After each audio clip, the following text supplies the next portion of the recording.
is 3 in the morning, and the world outside is quiet, draped in a profound and gentle darkness. But in the landscape of the mind, a storm rages. The house is still, your partner or your pet is breathing softly beside you, yet within you, there is no peace. There is only the relentless carousel of thought, spinning around and around with no sign of stopping. There is the replaying of a conversation from yesterday, the words you wish you had said, the ones you wish you hadn't. There is the planning of tomorrow, a to-do list that grows longer and more menacing with each passing hour. There are the larger worries, the quiet anxieties about health, about finances, about purpose, that seem to gain so much power in the defenseless silence of the night. This is not merely sleeplessness. This is a form of torment, a private prison built from your own thoughts. And you are its sole inhabitant, pacing the floor of your own awareness, waiting for a dawn that feels a lifetime away. If this scene feels familiar, know that you are not broken, and you are certainly not alone. This state of inner turmoil is a deep and pervasive symptom of our modern age.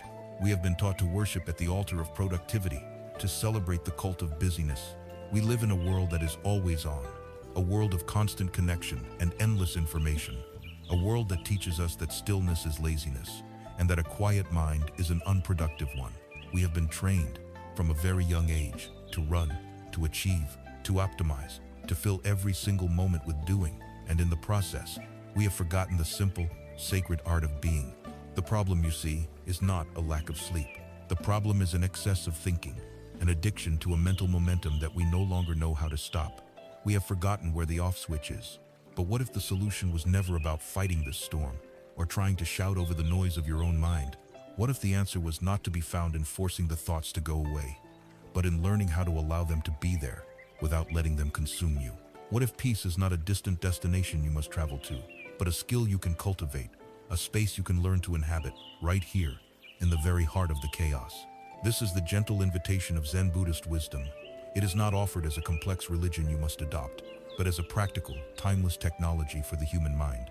It is a set of tools, honed over centuries, designed to help us understand the nature of our own thoughts, to untangle ourselves from them, and to rediscover the profound stillness that is our natural birthright. This is a path, a journey, toward mastering the art of inner silence, and in doing so, finding our way back to the simple, restorative peace of a good night's sleep. We have given it many names, this frantic energy that arrives in the quiet of the night. We call it the racing mind, the monkey mind, a whirlwind of thoughts. But perhaps the most helpful way to think of it is as an uninvited guest. Imagine you have prepared yourself for rest. The day is done, the lights are out, and you have settled into the sanctuary of your bed, seeking the deep comfort of stillness.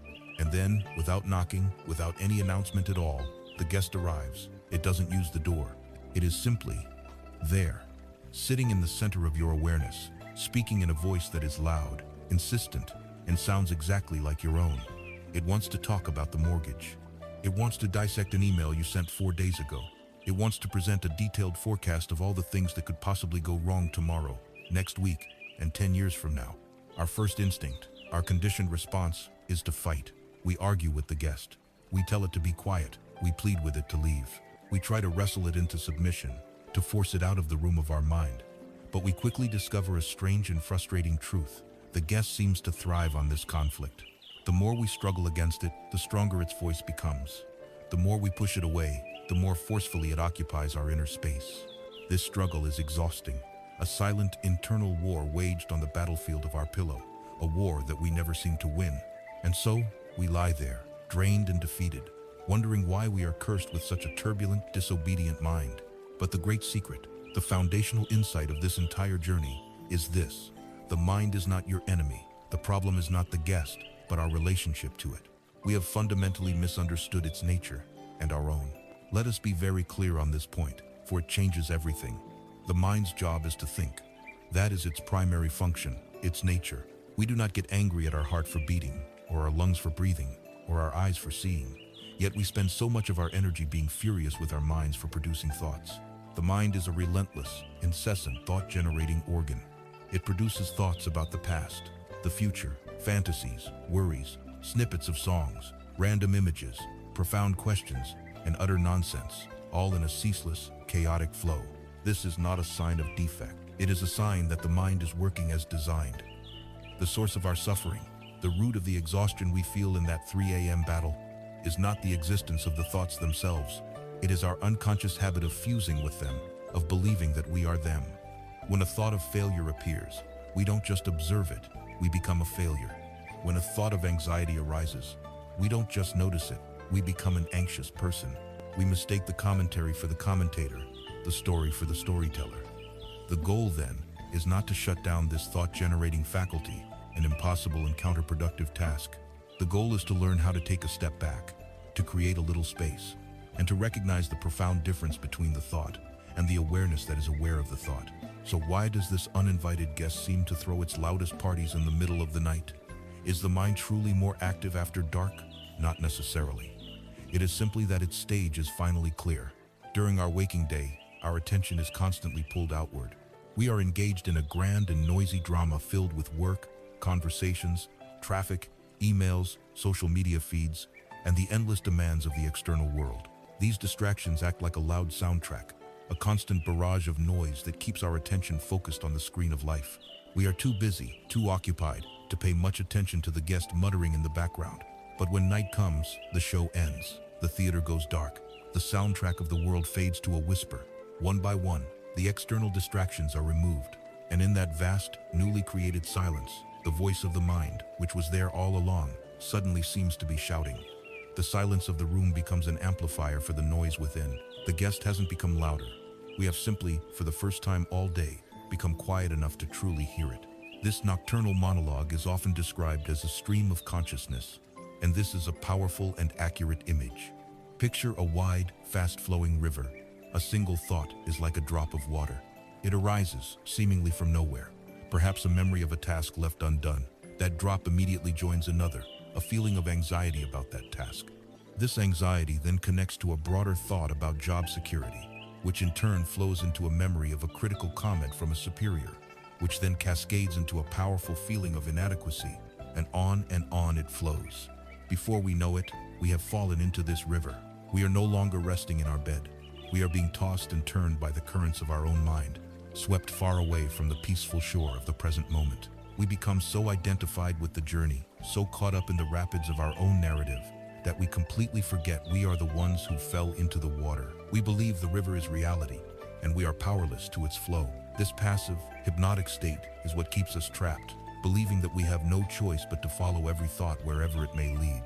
The escape is not to dam the river, but to learn how to swim to the bank and simply sit there, watching it flow by. This is the difference between thinking and being aware that you are thinking. Thinking is being in the water. Awareness is sitting on the grass, feeling the solid ground beneath you, observing the water's movement without being swept away by it. You can see the anxious thoughts, the planning thoughts, the regretful thoughts, as they float by like leaves on the current, but you are separate from them. You are the witness, not the victim. There is a classic Zen story that perfectly illustrates this futile struggle. It tells of a man who was terrified by his own shadow and his own footprints. Believing them to be demons chasing him, he decided to run away. But the faster he ran, the more footprints he created, and the more faithfully his shadow kept pace right behind him. Convinced he wasn't running fast enough, he pushed himself harder and harder, running without rest until he finally collapsed on the road and died from sheer exhaustion. He never understood that all he needed to do was step into the shade of a large tree, and his shadow would have vanished, his frantic need to create footprints ceasing. In this story, we are that man. Our thoughts, our worries, are the shadow. Our desperate attempts to escape them, to outrun them, to fight them, only create more exhaustion, more suffering. The tree is the practice of stillness. It is the simple, radical act of stopping, of resting in awareness, and allowing the shadows of the mind to lie down quietly beside us. The uninvited guest doesn't need to be evicted. It just needs you to stop engaging it in a frantic, exhausting chase. We simply need to withdraw our energy, our attention, our belief in its stories, and let it be. Now that we have been properly introduced to this guest, this constant stream of thought that we have mistaken for our very self, we must ask a deeper question. Where does it draw its energy from? What are the hidden springs that feed this restless river of the mind? The guest that visits us in the dark, the restless, chattering mind, does not materialize from nothing. It is born of the world we inhabit, nourished by the very air we breathe. Our inner landscape of anxiety is often a direct reflection of the outer landscape of our culture, a culture that places immense, though often unspoken, pressures upon us. To understand our inability to rest, we must first look with clear and compassionate eyes at the invisible currents that shape our lives, the hidden forces that fill the river of our mind with turbulent, restless water. These are the deep roots of our collective disquiet, the foundational anxieties that we absorb every single day, and which then bloom in the silence of the night. First, we live under the quiet, crushing weight of a new kind of religion, the religion of perfectionism. It is a belief system that whispers to us from every screen and every advertisement, a doctrine that insists that our lives are a project to be constantly optimized. We are no longer simply people, we are human capital. Our careers must be on a relentless upward trajectory. Our bodies must be sculpted, our diets perfected, our homes flawlessly curated. Even our leisure and our rest must be productive, optimized for maximum recovery, so we can return to the battlefield of achievement. There is no room for the beautifully messy, unpredictable, and imperfect nature of being human.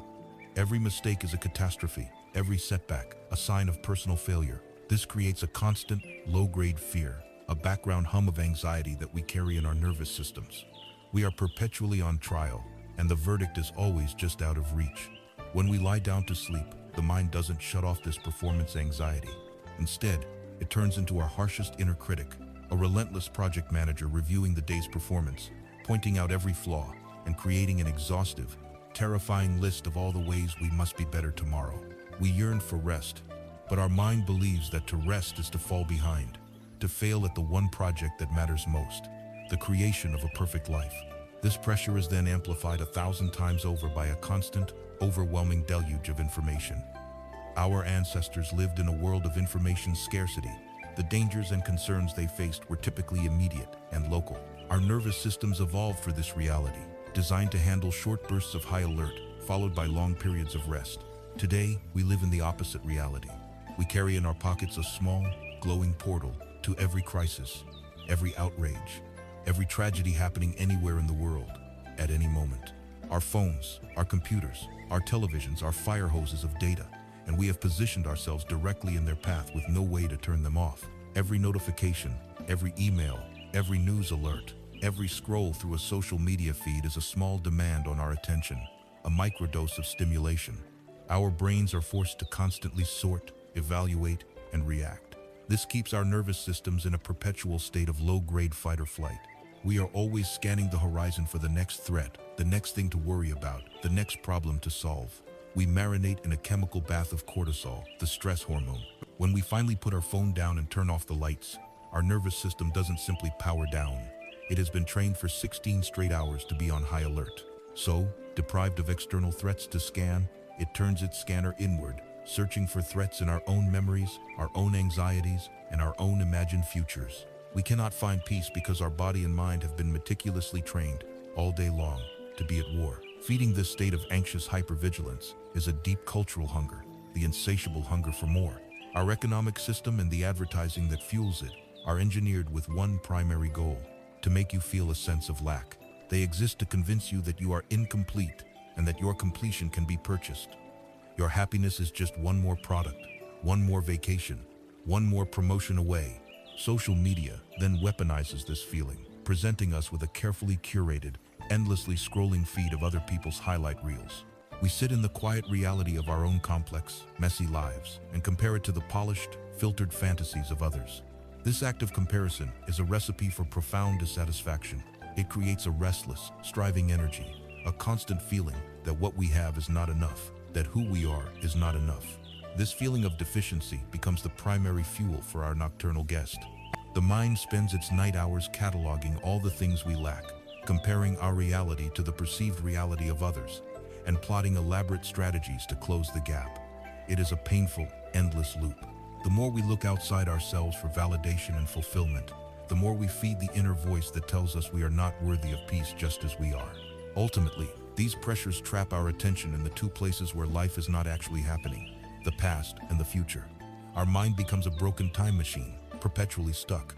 It either travels backward into the immutable landscape of the past, relitigating old regrets, reopening old wounds, and editing conversations that can never be changed, or it rockets forward into the purely imaginary landscape of the future, playing out 1,000 different catastrophic scenarios, trying to control outcomes that are fundamentally uncontrollable. The present moment, The only place where true rest and reality exist becomes a forgotten, flyover territory, a brief layover between a trip to regret and a journey to anxiety.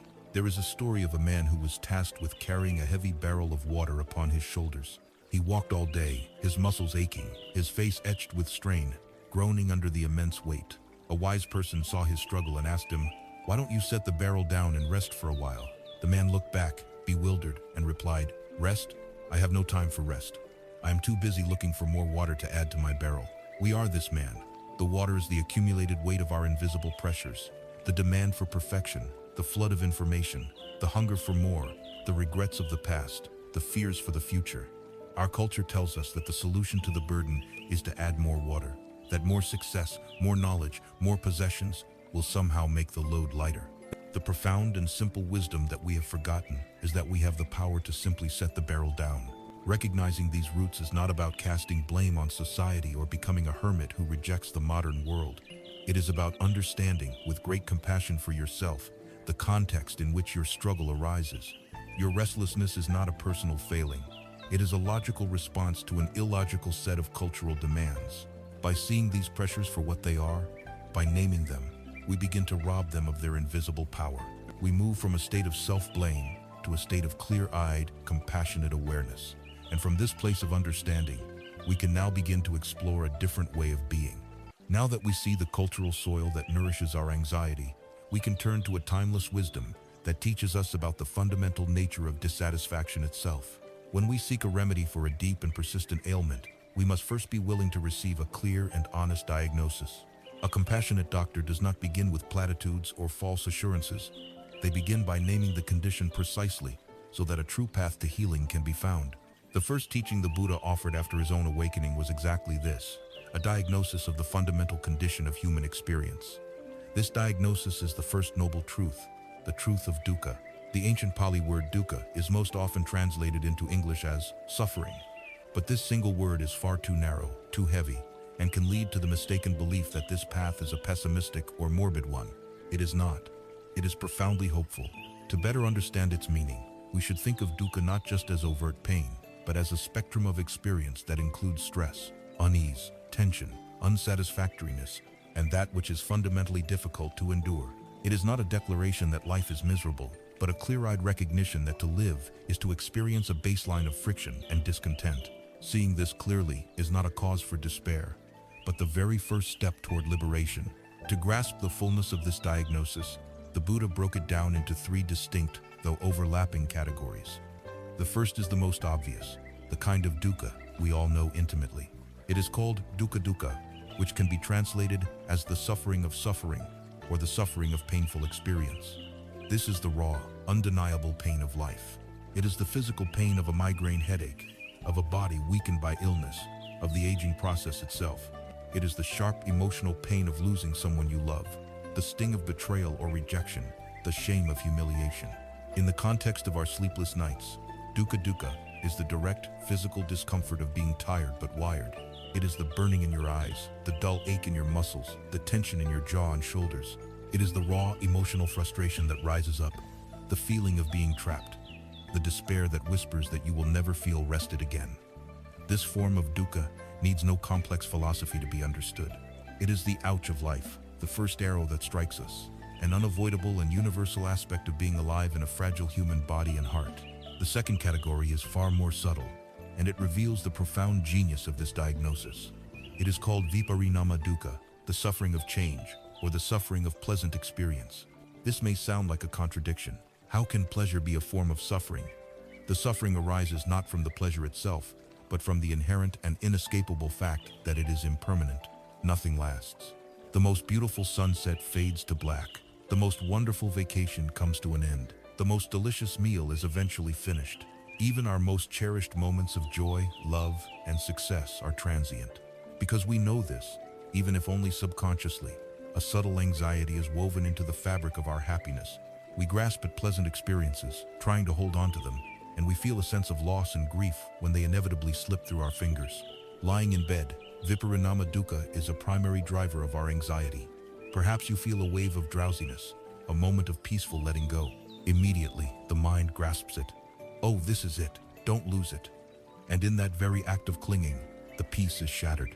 The memory of a good night's sleep becomes a source of pain, a reminder of a pleasant state that you no longer have. The desire to feel the pleasure of rest, combined with the fear that it will not last or will not come at all, transforms the very idea of sleep from a peaceful refuge into a source of deep and abiding stress. The happiness of the past and the potential happiness of the future become instruments of torture in the present moment.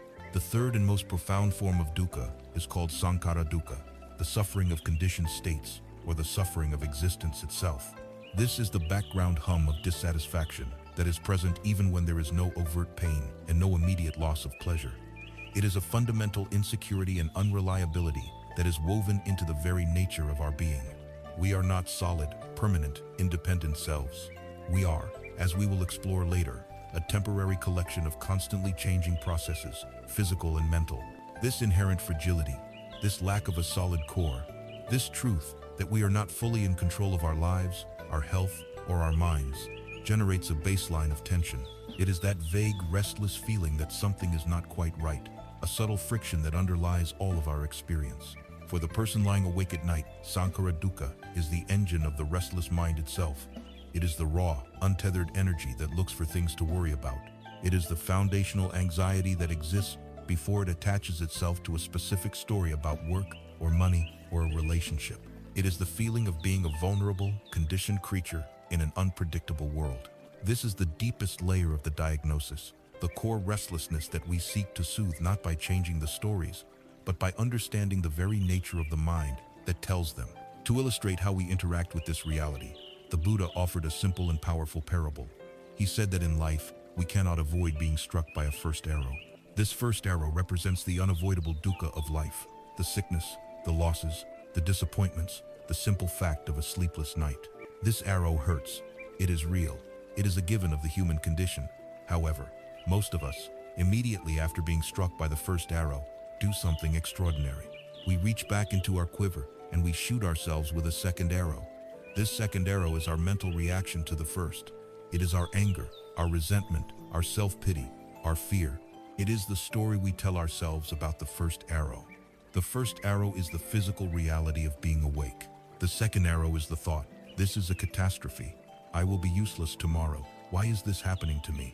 I can't stand this. The pain of the first arrow is unavoidable, but the Buddha's liberating insight was that the suffering of the second arrow is entirely optional. We do not have to shoot ourselves.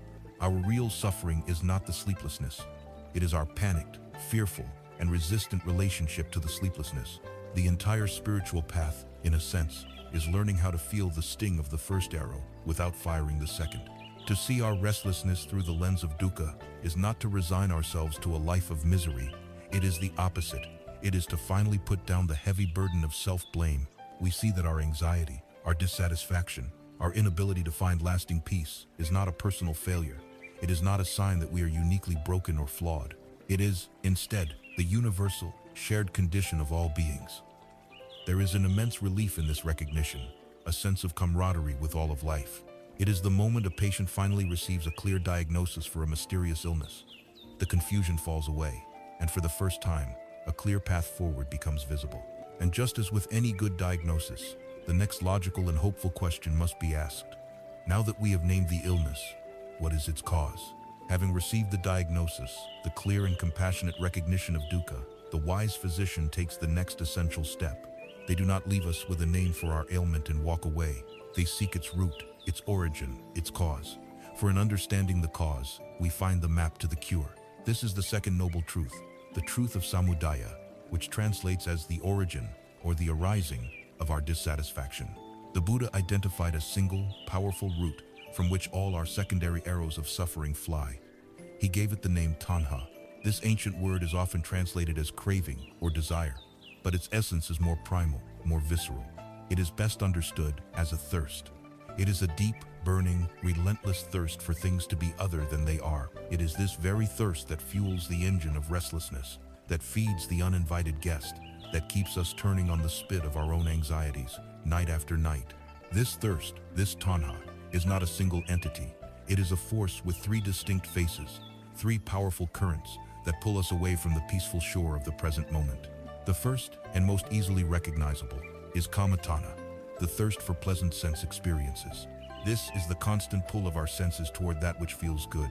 It is the thirst for a delicious taste on the tongue, for a beautiful image for the eyes, for a soothing melody for the ears, for a comforting touch on the skin. In our modern world, this has been amplified into a constant seeking of stimulation and gratification. But it also operates on a more subtle level. It is the thirst for pleasant thoughts, for daydreams and fantasies that provide a momentary escape from reality. When we are lying in bed, unable to sleep, kama tanha is in full force.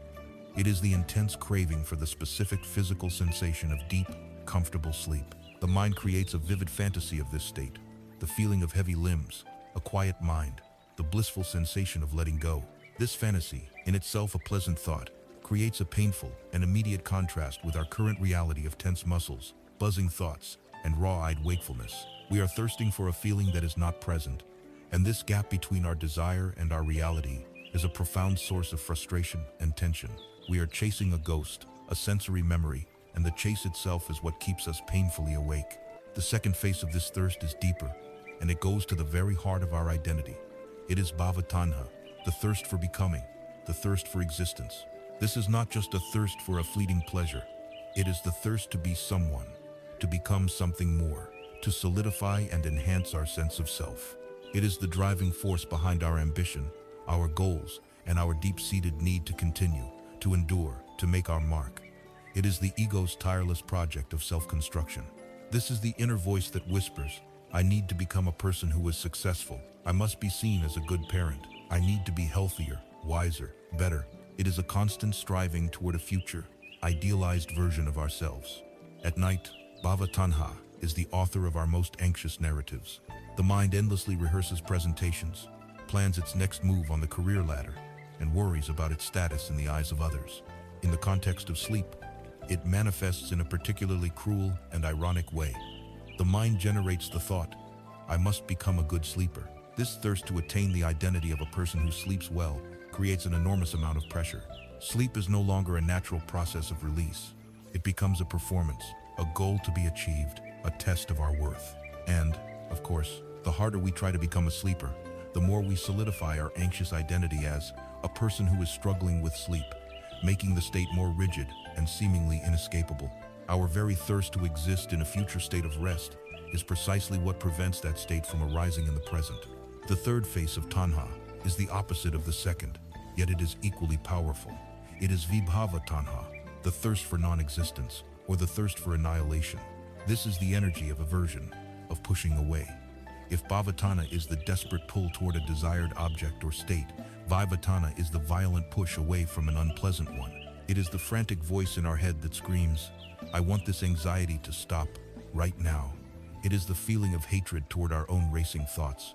It is the desperate wish to annihilate the uncomfortable sensations in our body, to get rid of the feeling of wakefulness. This creates a state of intense internal warfare. We declare war on our own present moment experience. We treat our own feelings, thoughts, and bodily sensations as enemies to be defeated. This battle is exhausting. It floods our system with stress hormones and tightens every muscle. It is the very antithesis of the surrender and relaxation that sleep requires. Imagine trying to fall asleep while actively fighting an intruder in your room. It is impossible. Yet this is what we do every night. We fight the intruder of our own anxiety, our own discomfort, our own thoughts. And in doing so, we create a battleground where peace is impossible. We are thirsting for our present reality to be non-existent. And this thirst is a potent poison for the mind. There is a traditional story that perfectly captures our predicament with these three thirsts. In some parts of the world, hunters have a clever method for trapping monkeys. They take a coconut or a gourd, make a small hole in it just large enough for a monkey's open hand to pass through, and place some rice or a sweet treat inside. They then secure the coconut to a tree. A monkey, driven by its thirst for a pleasant taste, will come along, slip its hand into the hole, and grasp the rice in its fist. But when it tries to withdraw its hand, it finds it cannot. The clenched fist is now too large for the hole. The monkey is not in a cage. It is not held by chains. Nothing is trapping it except its own clenched fist, its own refusal to let go of the object of its craving. It will pull and scream in frustration and fear, sometimes for hours, until the hunter can simply walk up and capture it. The monkey's freedom is, and always was, just one simple action away. It only needs to open its hand and let go of the rice. We are this monkey. The coconut is our situation. The rice is the object of our tanha, the perfect sleep we crave, the anxiety we desperately want to annihilate. We are trapped not by our sleeplessness, but by our own tight-fisted clinging and aversion. Freedom, peace, and the effortless release into sleep are all waiting for us in that one simple yet profound act of letting go. This thirst, this tanha, in its three forms, is the cause of our dukkha. It is the hand that fires the second arrow. It is the fuel that we pour onto the embers of our anxiety until they blaze into a bonfire. It is what keeps us running on the endless treadmill of dissatisfaction. But seeing this, truly seeing it, is not a cause for despair. It is the most hopeful realization we can have, because if our suffering has a specific, identifiable cause, then it means that if we can address the cause, the suffering itself can cease. The diagnosis of a cause is the implicit promise of a cure, and this points us directly, with profound optimism, toward the possibility of an end to our struggle, a possibility we will now explore. We have walked through the physician's consulting room. We have received the clear-eyed diagnosis of our condition, the truth of dukkha, that baseline of unsatisfactoriness that pervades our lives. We have looked closely at the origin of this condition, identifying the burning, insatiable thirst of tanha as the root cause of our distress. A lesser physician might stop there, leaving us with a clear understanding of our illness, but with no hope for a cure. But the diagnosis of the Buddha was that of a master physician, for it came with a third, glorious, and life-altering proclamation. This is the third noble truth, the truth of Nirodha. It is the truth of cessation. It is the hopeful, joyful, and liberating news that because our suffering has a cause, it can also have an end. The thirst can be quenched, the fever can break, the fire can be put out. This is not a vague hope or a distant dream. It is presented as a fundamental possibility, a capacity that lies dormant within every human heart. It is the truth that the prison of our restless mind, the one that holds us captive in the lonely hours of the night, has a door, and that door has been unlocked all along. It is crucial to understand what this cessation truly means, for the word can sound bleak or frightening. Nirodha does not mean the cessation of life, or the annihilation of the self. It does not mean becoming an empty shell, devoid of feeling or personality. A more skillful way to understand Nirodha is through the image of a flame. Imagine a candle burning in a darkened room. The candle itself, the wax and the wick, represents the fundamental faculties of your mind, your consciousness, your ability to perceive, to feel, to think. These are not the problem. The flame is the fire of tanha, the fire of craving, clinging, and aversion. It is this flame that consumes the fuel of our life, that creates a flickering, agitated light of anxiety, that generates the heat of our frustration and distress. The practice of cessation, Nirodha, is not the destructive act of smashing the candle. It is the simple, gentle, and profoundly skillful act of blowing out the flame. When the flame is gone, what happens? The candle is not destroyed. The wax and wick remain, whole and intact. But now, they are cool. They are at peace. The agitation is gone. The frantic consumption has ceased. This is Nirodha. The mind can still perceive, the heart can still feel, but they are no longer burned and consumed by the fires of craving. It is the cessation of suffering, not the cessation of being. The state that results from this extinguishing is known by another, more famous name, nibbana or nirvana. This word has been burdened by many misconceptions, often imagined as a kind of heavenly paradise, a magical realm one enters after death. But its literal meaning is much more practical and psychological. Nibbana simply means extinguished, quenched, or cooled. It is the coolness that is left when the fever of desire has broken. It is the profound tranquility of a mind that is no longer on fire. And most importantly, it is not a faraway place, but a state of being that is accessible to us right here and now, in this very life, in this very mind. It can be touched in moments, long before we are fully enlightened masters. Every time you consciously let go of a petty resentment, you touch nibbana. Every time you pause before reacting in anger and choose a patient response, you touch nibbana. Every time you are caught in a spiral of worry and you are able to bring your attention back to the simple, cool reality of your breath, you are experiencing a moment of this profound peace. It is the natural state of the mind when it is finally allowed to rest, unburdened by the endless, exhausting project of wanting and not wanting. Let us bring this down from the clouds and directly into your bedroom at 3 in the morning. What is the nibbana of insomnia? What does this cessation, this coolness, feel like in that specific situation? It is, first and foremost, the cessation of the war. It does not necessarily mean that you are instantly asleep. It means that you are no longer fighting the fact that you are awake. The thirst for sleep, the tanha that screams, "I must sleep now," has been quenched. The aversion to wakefulness, the tanha that despises the feeling of anxiety, has been pacified. You are lying in bed, your eyes are open, but the second arrow of your mental reaction has not been fired. The internal commentary has fallen silent. There is just the quiet awareness of the body resting, the feeling of the blankets on your skin, the sound of the refrigerator humming in the kitchen, the gentle, rhythmic sensation of the breath entering and leaving your body. You are resting, deeply and profoundly.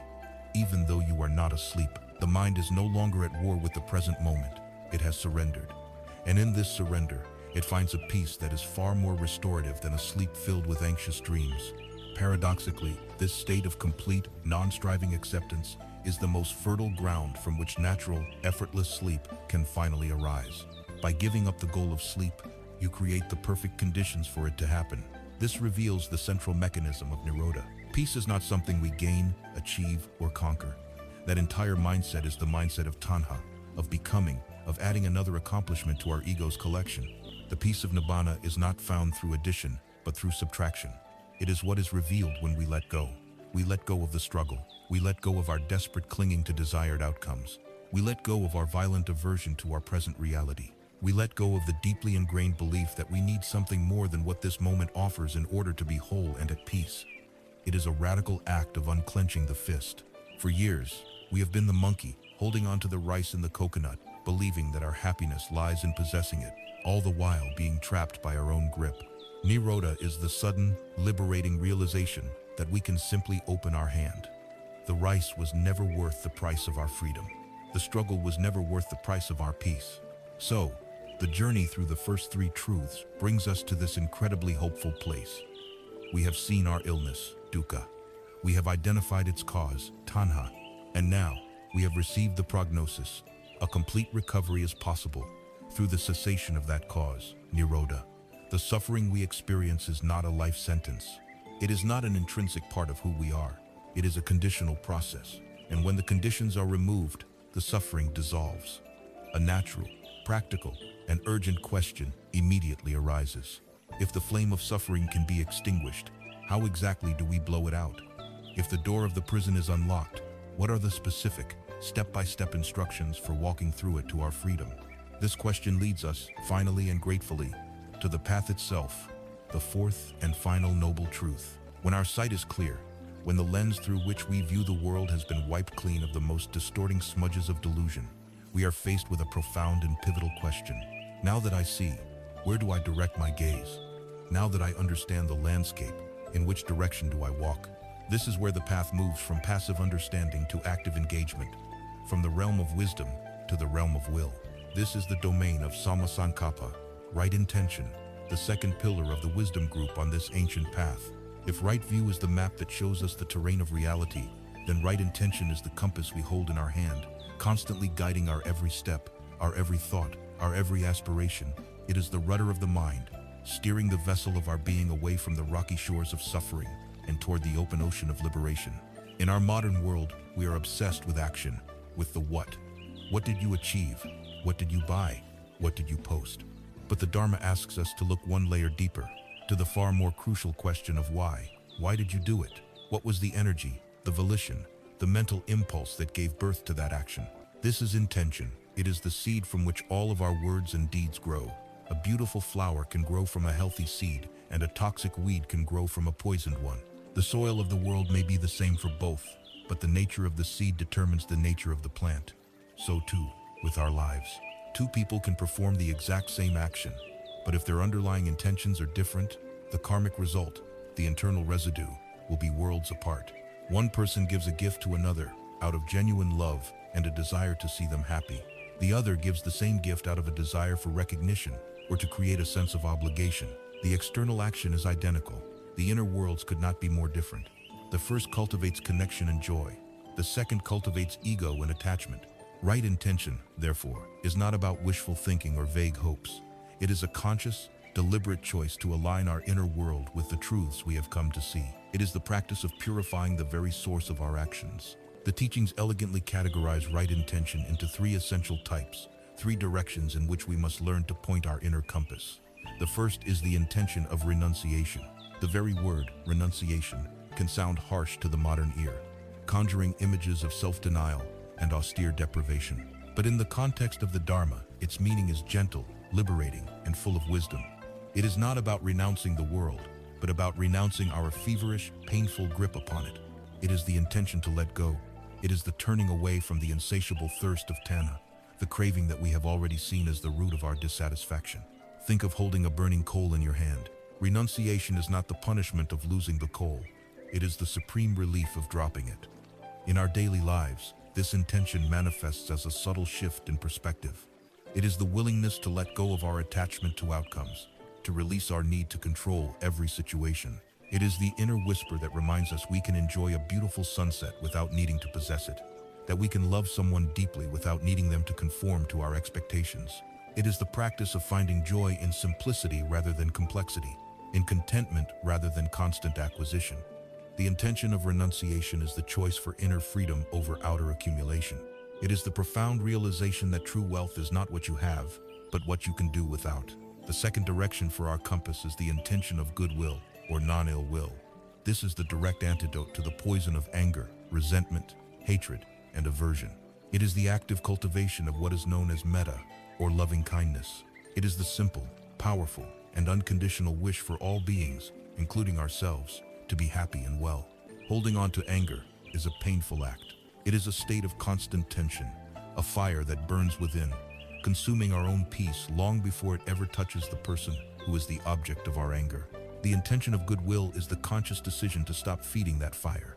It does not mean we condone harmful actions or ignore injustice. It means we refuse to let poison take root in our own heart. When you feel the spark of irritation or the heat of resentment rising, the practice of right intention is to gently turn the mind, to replace the thought of harm with a thought of peace, to replace the wish for someone's downfall with the wish for their well-being, however difficult that may feel. This is not for their sake, initially. It is for yours. It is the act of choosing your own peace over the bitter satisfaction of being right. It is the understanding that a heart filled with goodwill has no room for the constricting pain of hatred. It is an intention that softens our gaze, our words, and our presence in the world. The third and final orientation of our inner compass is the intention of harmlessness, or non-cruelty. This is the foundation of karuna, or compassion. It is the deep and abiding intention to not cause harm, physically, verbally, or mentally, to any living creature. This intention flows naturally from the first two. When we let go of our desperate cravings and our bitter resentments, a natural gentleness emerges. The intention of harmlessness asks us to consider the impact of our existence. It guides our choices, from the food we eat, to the words we speak, to the way we conduct our business. It is the recognition that every other being, from the smallest insect to the most difficult person we know, shares the same fundamental desire we do, to avoid suffering and to find happiness. This intention makes us pause. Before we speak a sharp word, we consider the harm it might do. Before we act out of impatience, we consider the suffering it might cause. This includes harmlessness toward ourselves. It is the intention to stop the inner critic, to cease the relentless self-judgment, and to treat our own struggles with the same gentleness we would offer a friend. Harmlessness is the baseline of an ethical life, the fertile ground from which all true compassion grows. There is an old story, told in many traditions, of a wise elder teaching their grandchild about life. "A fight is going on inside me," the elder said. "It is a terrible fight, and it is between two wolves. One is evil. He is anger, envy, sorrow, regret, greed, arrogance, self-pity, guilt, resentment, inferiority, lies, false pride, superiority, and ego." The elder continued, "The other is good. He is joy, peace, love, hope, serenity, humility, kindness, benevolence, empathy, generosity, truth, compassion, and faith. The same fight is going on inside you, and inside every other person too." The grandchild thought about it for a minute and then asked, "Which wolf will win?" The old elder simply replied, "The one you feed." This story is the very heart of right intention. Our thoughts, our volitions, our aspirations, these are the food we give to the wolves within us. Every time we indulge in a resentful thought, we are feeding the wolf of anger. Every time we cling to a desire out of fear, we are feeding the wolf of greed. Every time we allow our mind to dwell on what is lacking, we feed the wolf of sorrow. Conversely, Every time we consciously choose to let go, to offer a silent wish of goodwill, to act with gentleness, we are feeding the wolf of peace. The practice, then, becomes one of mindful feeding. It requires us to become aware of what is happening in our own minds, to pause throughout our day and ask that simple, powerful question, why? As you reach for your phone, pause. Am I feeding the wolf of connection or the wolf of distraction and envy? As you are about to speak in a conversation, pause. Am I feeding the wolf of wisdom and kindness or the wolf of ego and the need to be right? As you plan your future, pause. Am I feeding the wolf of compassionate service or the wolf of selfish ambition? This is not an exercise in self-flagellation. It is an act of profound self-care. It is a process of gentle observation without judgment. We simply notice the intention, the flavor of the mind. And if we find we are about to feed the wolf of suffering, we have a choice. We can gently, kindly put the food down. We can choose another thought. We can realign our inner compass. With practice, this becomes less of a struggle and more of a natural inclination. The mind, like a garden, begins to grow more of what is intentionally cultivated. The weeds of ill will and craving begin to wither from lack of nourishment, and the flowers of kindness and contentment begin to blossom. The power of right intention is that it purifies our journey from the very beginning. It ensures that even if we stumble, even if our actions are not perfect, the direction of our heart is true. This inner alignment is the invisible engine that drives the entire path forward. For when our compass is consistently pointed toward renunciation, goodwill, and harmlessness, our speech naturally becomes more gentle and truthful. Our actions become more ethical and considered. Our way of living in the world becomes a source of peace, not conflict. The inner world of intention does not remain hidden. It inevitably manifests in the outer world of action, creating a life of integrity, a life where our deepest wisdom and our daily choices are finely, beautifully in harmony. As the inner compass of our intention begins to point steadily toward the true north of wisdom and compassion, the path unfolds before us, inviting us to walk. It is one thing to hold a map and a compass in a still room, and another entirely to step out into the rugged terrain of the world. This stepping out, this translation of inner resolve into outer expression, is the domain of sila, the practice of ethical conduct. It is here that our spiritual journey becomes visible, embodied in our interactions with the world. Sila is comprised of three harmonious elements of the Eightfold Path: right speech, right action, and right livelihood. Together, they form a vessel, a container for our spiritual life. If this vessel is cracked and leaking, any peace or clarity we try to cultivate will simply drain away. But if we build it with care, making it strong and seamless, it becomes an unbreakable vessel, capable of holding the most profound states of tranquility and insight. This practice is not about adhering to a rigid set of external rules imposed by an outside authority. It is not a list of thou shalt nots designed to earn favor or avoid punishment. Rather, sila is a profound act of wisdom and self-compassion. It is the conscious recognition that our own inner peace is inextricably linked to the well-being of others. It is the understanding that a mind agitated by guilt, remorse, and the fear of consequences cannot possibly find stillness. Therefore, we undertake the practice of ethical conduct not to be good, but to be free. We begin with the most common and perhaps most powerful tool we wield each day: our speech. Right speech, or samavaka, acknowledges that words are not mere sounds. They are creative and destructive forces. They can build empires of trust or reduce relationships to rubble. They can be a healing balm or a deadly poison. The practice of right speech, therefore, is a practice of profound mindfulness, beginning with an abstention from 4 specific kinds of harmful talk. First, we practice abstaining from false speech. This is more than simply not telling lies. It is a commitment to radical honesty, to aligning our words with reality as best we know it. It means resisting the temptation to exaggerate our accomplishments, to twist a story to our advantage, or to make promises we cannot keep. Living truthfully builds a powerful sense of integrity. Our inner and outer worlds become congruent. There is no exhausting gap to manage between what is true and what we have said. This creates a foundation of trust, not only with others, but, most importantly, with ourselves. Second, we abstain from divisive speech. This is the use of words to set one person against another. It is the poison of gossip, slander, and backbiting. In our hyper-connected world of social media and anonymous comments, the temptation for divisive speech is everywhere. It offers a fleeting, toxic thrill of superiority or belonging, but it comes at a terrible cost. It sows discord in our communities, and plants seeds of suspicion and negativity in our own minds. The practice of right speech invites us instead to use words to heal division, to encourage harmony, and to speak of the good qualities of others. It is the choice to be a bridge builder, not a wall builder. Third, we abstain from harsh speech. This is the language of anger, cruelty, and contempt. It is the sharp retort, the belittling insult, the sarcastic remark intended to wound. Harsh speech is a form of violence. It may not break bones, but it can break spirits. The practice is to cultivate a habit of gentleness in our communication. This does not mean we become weak or fail to speak up against injustice. It means that even when we must convey a difficult truth, we do so with care, with the intention to be understood, not to dominate or inflict pain. We learn to soften our tone, to choose our words wisely, and to speak from a place of kindness. Finally, we abstain from idle chatter. This is the mindless, pointless talk that fills so much of our time. It is the verbal static that clutters the mind and dissipates our precious mental energy. While it may seem harmless, constant idle chatter prevents the mind from settling.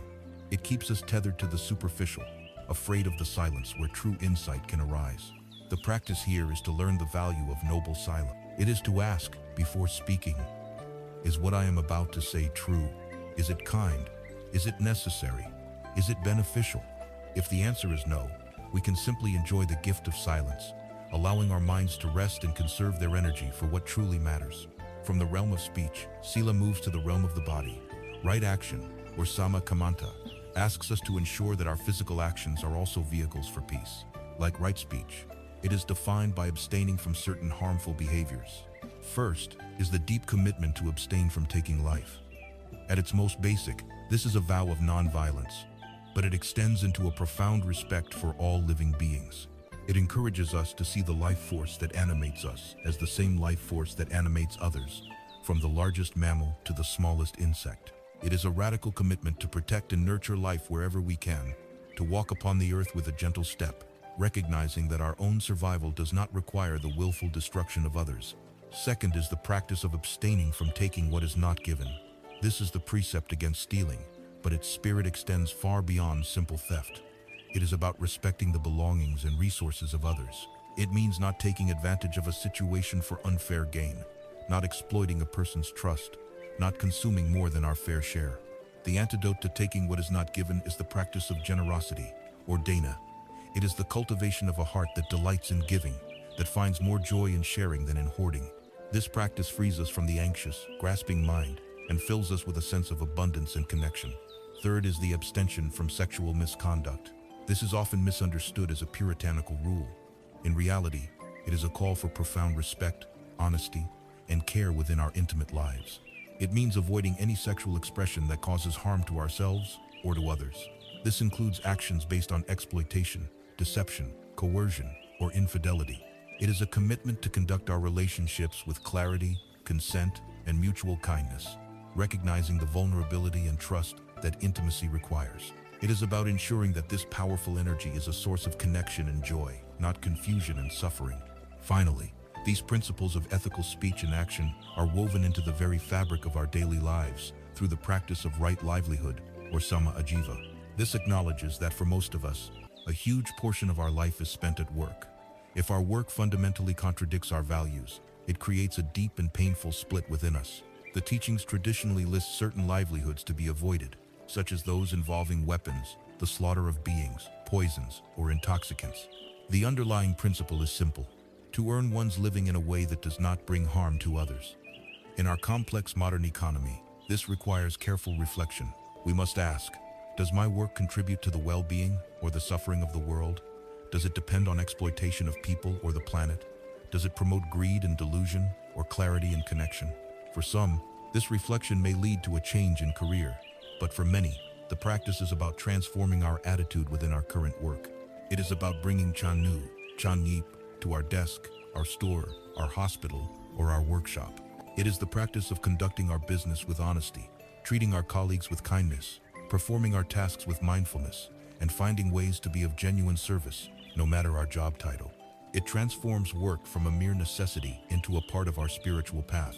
The cumulative effect of practicing right speech, right action, and right livelihood is profound. The true gift of Sila is not that it makes us a good person in the eyes of others. The true gift is freedom from remorse. When we live with integrity, when our words and actions are aligned with our deepest intentions of harmlessness, the mind becomes calm and bright. There is no inner turmoil from guilt, no anxious energy from the fear of being discovered, no draining residue of regret. A mind that is clear of these obstacles is a mind that is happy, confident, and stable. It is like a lake whose surface is perfectly still, no longer disturbed by the winds of unethical action. Only on such a perfectly still surface can the reflection of the moon appear with perfect clarity. In the same way, only a mind made calm and stable through sila can achieve the deep concentration and penetrating insight that leads to liberation. This unbreakable vessel of ethical conduct is the essential foundation. It is the ground upon which we stand, giving us the stability and peace of mind needed to take the next, more active steps in training the wild horse of the mind. With the unbreakable vessel of ethical conduct firmly established, our lives begin to quiet down. The external storms of conflict and the internal agitations of remorse begin to subside. We have created a safe harbor, a protected space for the deeper work to begin. But a harbor, however safe, is not the final destination, and a mind, however calm on the surface, still carries the deep currents of its old habits. Left to its own devices, the mind is like a wild horse, powerful and full of energy, but accustomed to running erratically in response to every fear and desire. Or, it can be seen as a garden, fertile and full of potential, but long neglected, where the weeds of confusion and negativity have grown thick and tangled. The next step on the path, therefore, is an active one. It is the gentle and persistent training of that horse, the diligent and loving tending of that garden. This is the role of sama vayama, or right effort. It is the energy that infuses the entire path, the conscious and sustained volition to transform our inner world. The modern understanding of effort is often tangled with stress, tension, and relentless striving. We think of pushing through, of forcing outcomes, of a grim and joyless hustle. Right effort is something else entirely. It is skillful, balanced, and imbued with wisdom. There is a classic teaching in which the Buddha uses the analogy of a lute player. If the lute string is too tight, it will snap. The sound will be sharp and discordant before it breaks. This is the result of excessive, forceful, aggressive effort in practice. It leads to agitation and burnout. If the string is too loose, however, it will not make a sound.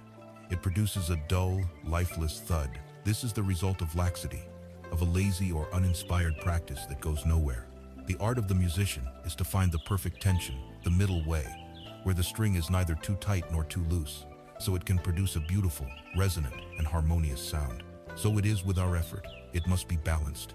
It must be a steady, joyful, and patient application of energy, not a violent assault on our own minds. It is the persistence of the sun and rain that allows a seed to grow, not the force of a hurricane that rips it from the ground. To guide this balanced application of energy, the teachings provide a beautifully practical framework, a gardener's handbook for the mind, known as the 4 great efforts. This is not a sequence, but 4 aspects of a single, integrated practice of mental cultivation. The first is the effort to prevent the arising of unwholesome states that have not yet arisen. This is the work of a vigilant gardener who walks through their garden, skillfully identifying and removing the seeds of weeds before they even have a chance to sprout. In our minds, these unwholesome states are things like greed, hatred, delusion, jealousy, and arrogance. The seeds are the sensory inputs and mental triggers that give rise to them. This practice is also known as guarding the sense doors. When we see, hear, smell, taste, touch, or think of something that might provoke a negative reaction, we practice restraint. We see an advertisement designed to create craving, and instead of letting our mind follow it into a fantasy of acquisition, we simply note it and let it go. We hear a comment that could be interpreted as an insult, and instead of immediately reacting with anger, we pause, breathe, and refuse to water that particular seed. In a modern context, this is the wise curation of our mental environment. It means choosing not to endlessly scroll through social media feeds that are designed to make us feel envious or inadequate. It is choosing not to engage in pointless, provocative arguments online. It is the wisdom of turning off the news when we have been informed, rather than continuing to watch until we are overwhelmed. We proactively create the conditions for peace by skillfully preventing the seeds of disturbance from being sown. The second is the effort to abandon unwholesome states that have already arisen. Despite our best efforts at prevention, weeds will inevitably sprout. A thought of anger will suddenly flare up. A wave of anxiety will wash over us. A powerful craving will grip the mind. The unskilled reaction is either to indulge the state, letting it take over completely, or to try and violently suppress it, pushing it down out of shame or fear. Both of these approaches are counterproductive. They are like trying to kill a weed by stomping on it, which only drives its roots deeper into the soil. Right effort invites a different, more skillful response. The first step is to see the weed clearly, to acknowledge its presence without judgment. We simply note, ah, anger is here, or this is the feeling of jealousy. This mindful recognition robs the state of its unconscious power over us. Then, we gently, skillfully abandon it. We let it go. This can be done in many ways. We might turn our attention to a neutral anchor, like the physical sensation of the breath. We might investigate the impermanent nature of the feeling, watching it arise, crest, and fall away like a wave. Or we might actively apply an antidote, consciously replacing the thought of resentment with a thought of loving kindness, replacing the feeling of lack with a feeling of gratitude. This is not suppression. It is a wise and compassionate redirection of our mental energy. The third aspect is the effort to cultivate wholesome states that have not yet arisen. This is the joyful work of the gardener who doesn't just pull weeds, but actively plants flowers. We do not passively wait for happiness, compassion, or clarity to appear. We actively create the conditions for them to grow. This is a proactive and uplifting practice. Before starting a difficult task, we can intentionally cultivate a mind of patience. Before meeting with a friend, we can bring to mind a feeling of warmth and goodwill. Upon waking, we can set a clear intention to cultivate generosity or mindfulness throughout the day. This is where formal meditation practices, like metta or loving kindness meditation, become a vital part of right effort. We are not just cleaning the garden of our mind. We are deliberately planting seeds of beauty, peace, and wisdom. Finally, the fourth is the effort to maintain and perfect the wholesome states that have already arisen. A beautiful flower has bloomed. A moment of deep peace has descended upon us. A flash of clear insight has illuminated the mind. The unskilled tendency is to either ignore it, taking it for granted, or to grasp at it with such anxiety that we squeeze the life out of it. Right effort here means to nurture and sustain this precious state. We savor it. We allow its qualities to permeate our being. We investigate it with gentle curiosity. What conditions allowed this peace to arise? What does it feel like in the body? What is the quality of the mind right now? By paying close attention to these wholesome states, we strengthen their neural pathways. We make them more familiar, more accessible. We are like a gardener who, having seen a beautiful rose bloom, gives it the precise amount of water, sunlight, and care it needs to flourish and grow even stronger, ensuring it will bloom again and again. It is easy to hear about this fourfold effort and feel discouraged, as if it is an impossibly large task. Our negative habits can feel like a mountain of solid rock, and our efforts like a tiny hammer. But this is to misunderstand the nature of the work. There is a powerful image used to describe right effort, that of a single drop of water falling on a stone. The first drop seems to do nothing. 100 drops, 1,000 drops, leave no visible mark. It would be easy for the water to give up, to conclude that the stone is invincible. But it persists. With steady, gentle, unwavering consistency, it continues, drop after drop, day after day, year after year. And eventually, impossibly, that gentle persistence wears a hole in the hardest of rocks. This is the power of samavayama. It is not the force of any single effort that transforms us. It is the accumulated power of countless small, patient, and persistent moments of choosing to turn the mind toward the wholesome. Our ingrained habits are strong, but they are not permanent. They will yield to this gentle, relentless pressure. This path of effort is not one of grim endurance. There is a deep joy to be found in the work itself. There is a profound satisfaction in tending the garden of one's own mind. The act of releasing a painful obsession is, in itself, a moment of profound relief. The act of cultivating a mind of boundless compassion is, in itself, a beautiful and uplifting experience. The gardener does not toil miserably in the hope of some future reward.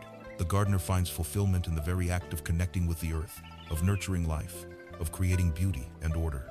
In the same way, the practitioner of right effort finds joy in the journey, not just the destination.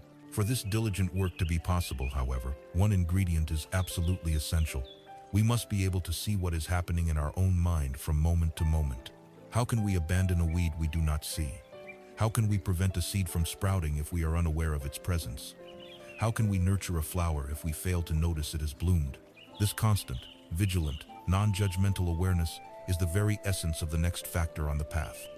Right effort provides the energy and the will, but that energy must be guided by a clear and steady light. It is now time to turn our attention to that light, the flame of mindfulness that illuminates the entire inner landscape. With the gentle, persistent energy of right effort, We have committed to tending the garden of our mind. We have resolved to prevent the weeds of negativity, to abandon them when they arise, to plant the flowers of wholesomeness, and to nurture them into full bloom. But to do this work effectively, we need a special kind of light. A light that can illuminate the darkest corners of the garden, revealing with perfect clarity every weed and every flower, every seed and every patch of dry soil. This light, this indispensable tool, is samasati, right mindfulness. It is the very heart of Buddhist meditation, the central pillar of the entire path to awakening. In a world that is perpetually rushing, consumed with getting to the next meeting, the next goal, the next moment, mindfulness is the simple, yet revolutionary, practice of arriving. It is the art of arriving fully in the one and only place we can ever truly be, here, and in the one and only time that ever truly exists, now. It is crucial to first understand what mindfulness is not. It is not an attempt to empty the mind, to force thoughts to stop, or to enter a blissful, trance-like state. It is not about becoming emotionless or detached from life. These are common and unhelpful caricatures. Mindfulness is, quite simply, a particular quality of awareness. The most classic definition describes it as paying attention, on purpose, in the present moment, and non-judgmentally. Let us look at these components. Paying attention on purpose means that it is an intentional act. We are choosing to direct our awareness, rather than letting it be hijacked by every random thought, sound, or distraction, which is its normal, untrained state. In the present moment means we are anchoring our awareness in the raw data of our immediate experience, rather than being lost in the regrets and stories of the past, or the anxieties and fantasies of the future. But the most vital, and perhaps most challenging component is the last, non-judgmentally. This is the true magic of mindfulness. It is the practice of meeting our experience with a quality of bare attention, without immediately layering on our habitual commentary of good or bad, right or wrong, like or dislike. We simply observe what is present, with a kind, open, and curious attitude, like a scientist examining a new specimen. When a painful sensation arises, we don't say, "I hate this, get it away from me." We simply note, "Ah, there is pressure, there is heat." When a thought of self-criticism appears, we don't get swept away by it. We note, there is a thought of judgment. This non-judgmental quality is what allows us to see things as they truly are, free from the distortions of our own conditioning. To provide a systematic way to train this capacity, the Buddha laid out a comprehensive map of the human experience, known as the 4 foundations of mindfulness, or satipatthana. This is a guide to exploring our own reality from the inside out. The first foundation is mindfulness of the body. The body is the perfect anchor for our attention because it is always, undeniably, in the present moment. We can bring our awareness to the most basic rhythm of life, the breath. We don't try to control the breath, but simply feel its raw, physical sensations. The feeling of air entering the nostrils, the rise and fall of the abdomen, the subtle pause between the in-breath and the out-breath. When the mind wanders, as it inevitably will, we gently, and without judgment, guide it back to the breath. This simple act, repeated thousands of times, is a powerful training in concentration and gentleness. We can also extend this awareness to the whole body, feeling the points of contact with the chair, the temperature of the air on our skin, the subtle tingling of energy that is always present. We can transform mundane activities into profound meditations by being mindful of the body while walking, feeling the soles of our feet pressing against the ground with each step, or while eating, by slowing down to truly taste each bite, to feel the textures and flavors, instead of mindlessly consuming our food while lost in thought.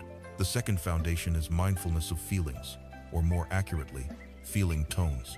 In the Buddhist understanding, every single moment of experience has a raw, pre-verbal feeling tone, known as vedana.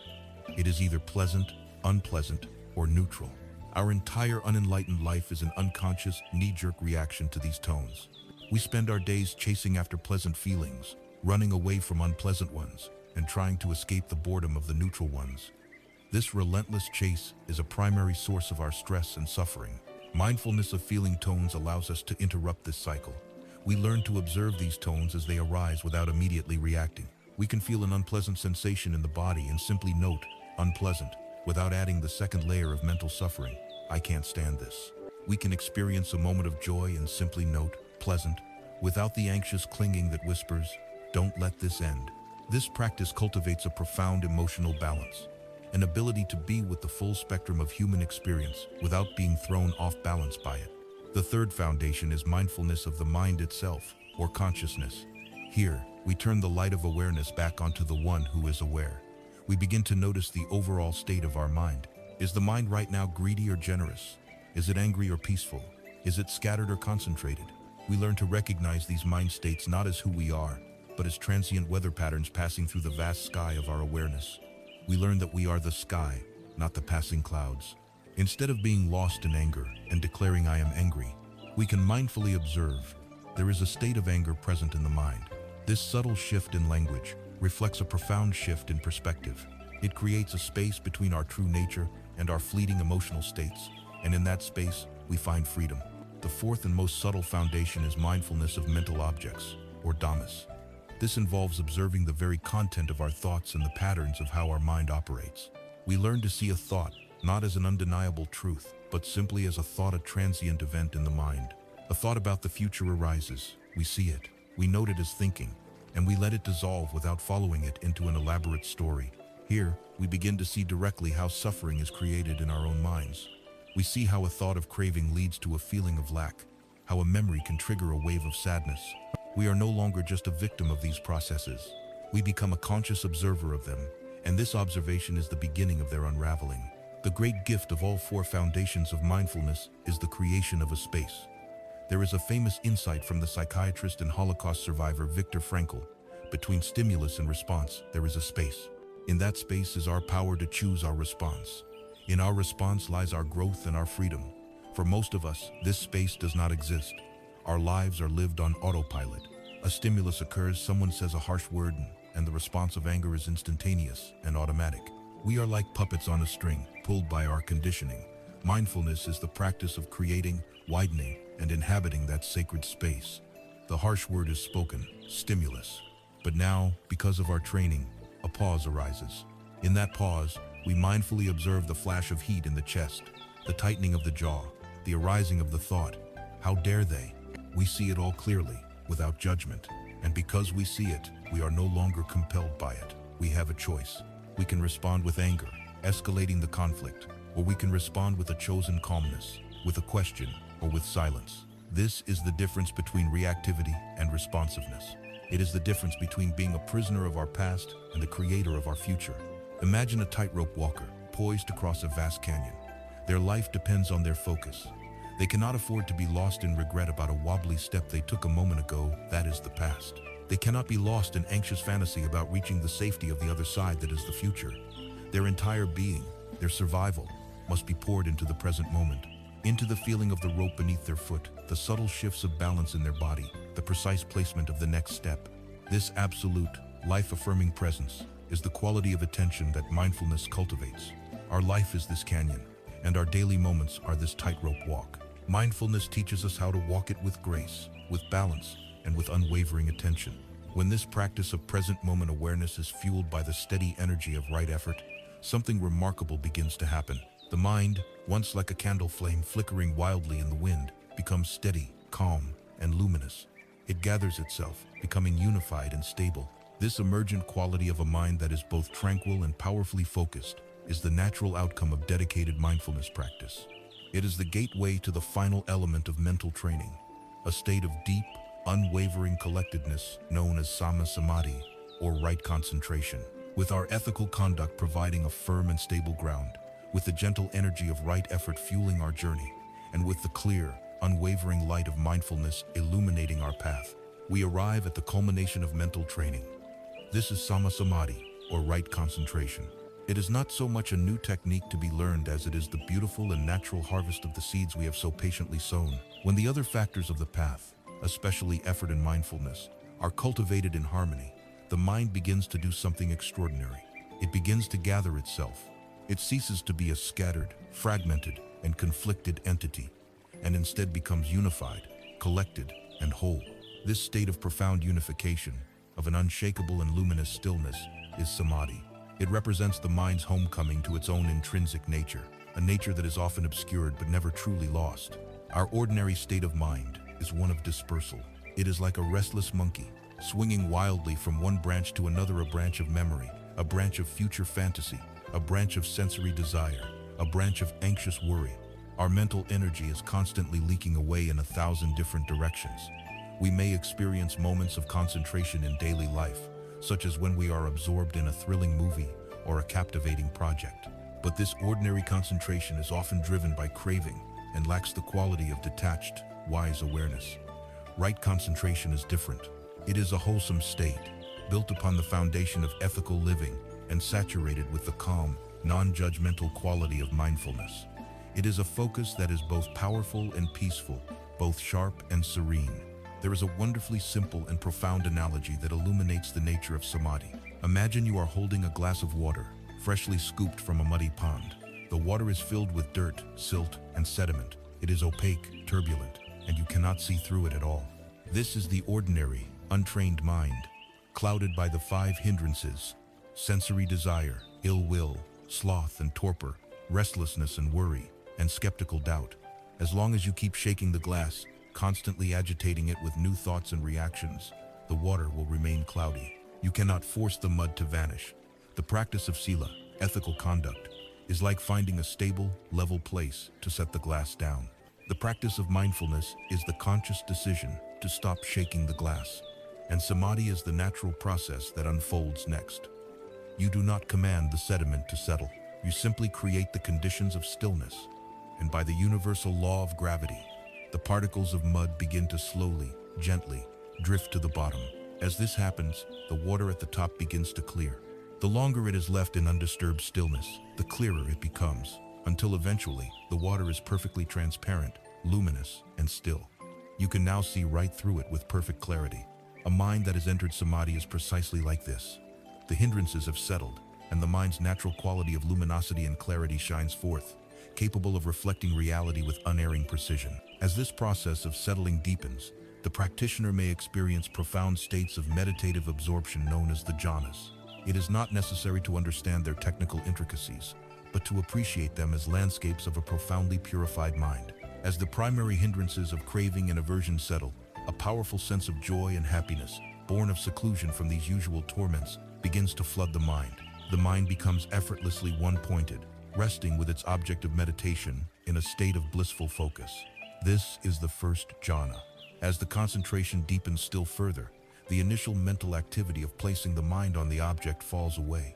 The joy and happiness intensify, now born not of seclusion, but of pure, profound concentration itself. The mind is bathed in its own serene light. Then, as the stillness grows even more profound, the more effervescent quality of energetic joy begins to fade, leaving behind a deep, abiding contentment, a happiness that is quieter and more sublime. Finally, even this sublime happiness is transcended, giving way to a state of boundless, unshakable equanimity, a radical peace that is beyond both pleasure and pain. The mind rests in a state of perfect balance, lucid and utterly serene. It is absolutely crucial to understand that these beautiful, blissful states are not the final goal of the path. They are not a form of spiritual escapism or a heavenly realm to which one retreats from the world. They are, as the Buddha called them, a heavenly abiding available here and now, a deep and restorative rest for the mind. But their ultimate purpose is instrumental. The jhanas are like a master craftsman's whetstone. The purpose of the whetstone is not to admire the stone itself, but to use it to sharpen a blade to an unimaginably fine edge. Samadhi is the whetstone. The blade is wisdom. The purpose of developing such a powerful, unified, and purified state of mind is to create the perfect instrument for insight. What then is this sharpened blade used for? With the mind now possessing the qualities of a laser beam, powerful, precise, and coherent, the practitioner can turn this instrument of awareness back upon the nature of their own experience. With a scattered, muddy mind, we only see the surface of things. But with a mind stilled and clarified by samadhi, we can penetrate to the very core of existence. We can look at our own body, our own feelings, our own thoughts, and see them with a clarity that was previously impossible. We can see, not as a theory, but as a direct, lived reality, the truth of impermanence, anicca. We can watch as thoughts and sensations arise and vanish in fractions of a second, revealing the constant, unrelenting flow of change that governs all things. We can see the subtle nature of unsatisfactoriness, dukkha, observing how even the most blissful states are conditioned and therefore cannot provide ultimate, lasting refuge. And most profoundly, we can see the empty, selfless, and interdependent nature of all phenomena, the truth of anatta. we see that there is no solid, separate I at the center of our experience, but rather a dynamic, flowing process of interconnected causes and effects. This direct seeing, this insight or panna, is what cuts through the root of ignorance and liberates the heart from suffering. Samadhi creates the perfect laboratory conditions for this liberating wisdom to arise. Even if we never experience the full depth of the jhanic states, the benefits of cultivating concentration permeate our daily lives in tangible ways. A mind that has tasted even a moderate degree of samadhi is a more resilient mind. It is less easily thrown off balance by the inevitable ups and downs of life. When faced with a difficult problem at work or in a relationship, a concentrated mind can hold the issue in awareness without being immediately overwhelmed by anxiety or anger. It can see the situation more clearly and therefore respond more wisely. We become better listeners, able to offer our full, undistracted presence to another person. We perform our tasks with greater ease and efficiency because our mental energy is not being wasted on inner chatter. This stability, cultivated in the quiet laboratory of formal meditation, begins to infuse our life outside of meditation. We find ourselves becoming that unshakable person, the calm center in the midst of a storm. So we see the beautiful arc of this training. Ethical conduct, sila, built the vessel. Right effort, vayama, provided the tireless energy to launch it. Right mindfulness, sati, served as the brilliant light to illuminate the way. And now, right concentration, samadhi, has brought the mind to a state of perfect readiness, unified, powerful, and exquisitely sharp. The instrument is forged. The training of the mind is complete. Now, the great exploration can truly begin. With this refined tool of a concentrated mind, we are prepared to turn our steady gaze away from the path itself and toward the fundamental nature of reality, to see things not as we imagine them, not as we fear them, not as we wish them to be, but exactly as they are. Our journey now moves from the discipline of training to the liberation of seeing, and it begins with the most pervasive, universal law of all conditioned existence, the profound truth of impermanence. The mind is now sharp, clear, and steady, forged in the fires of ethical conduct, energized by right effort, and brought to a luminous stillness through mindfulness and concentration. It has become a perfect instrument for seeing. The period of training the instrument is complete. Now begins the great work of using it to look deeply into the fabric of reality itself. We turn this powerful, concentrated gaze away from the path and onto the traveler, away from the practice and onto the practitioner, to examine the very nature of our own existence. And the first, most immediate, most undeniable characteristic that we perceive with this newfound clarity is the universal, inescapable truth of anicca, or impermanence. This is the first of the three great marks of all conditioned existence, the fundamental rhythm to which the entire cosmos dances. From the slow, grinding life cycle of a mountain range that rises and is worn away to dust over eons, to the frantic, fleeting existence of a subatomic particle that flashes into being and vanishes in an instant. Everything is in a state of flux. Nothing is static. Nothing is permanent. Everything that has a beginning has an ending. Every single thing in the universe that is brought together by causes and conditions will, eventually, be taken apart by causes and conditions. This is not a bleak philosophy or a depressing religious doctrine. It is simply a statement of fact, as plain and observable as the law of gravity. A star is born from a cloud of dust. It shines for billions of years, and then it dies, collapsing into a dwarf or exploding into a supernova. A civilization rises, builds great monuments, and then fades into history, leaving only ruins. A single thought appears in the mind, lingers for a moment, and then disappears, replaced by the next, arising, changing, passing away. This is the universal rhythm. The source of so much of our human anguish, our deep and pervasive dukkha, arises from a fundamental conflict. We live in a world where everything is impermanent, yet we possess a heart that deeply craves permanence. We try to build a solid, unchanging home on the banks of a constantly flowing river. We fall in love and wish for that first blissful feeling to last forever. We achieve success and try to cling to that moment of triumph, freezing it in time. We experience a moment of profound peace and desperately grasp at it, afraid of its departure. We suffer, not because things change, but because we expect them not to, because we resist the fundamental nature of reality. We try to hold water in a clenched fist, and we are surprised and pained when it inevitably slips through our fingers. To truly understand anicca, we must move it from an intellectual concept to a directly felt experience. And we can begin by turning the sharpened lens of our awareness onto the most intimate object we have, our own body. This body feels solid, stable, a constant me. But in reality, it is not a noun, it is a verb. It is a dynamic process, a river of constant change. Every day, millions of our cells die and are replaced by new ones.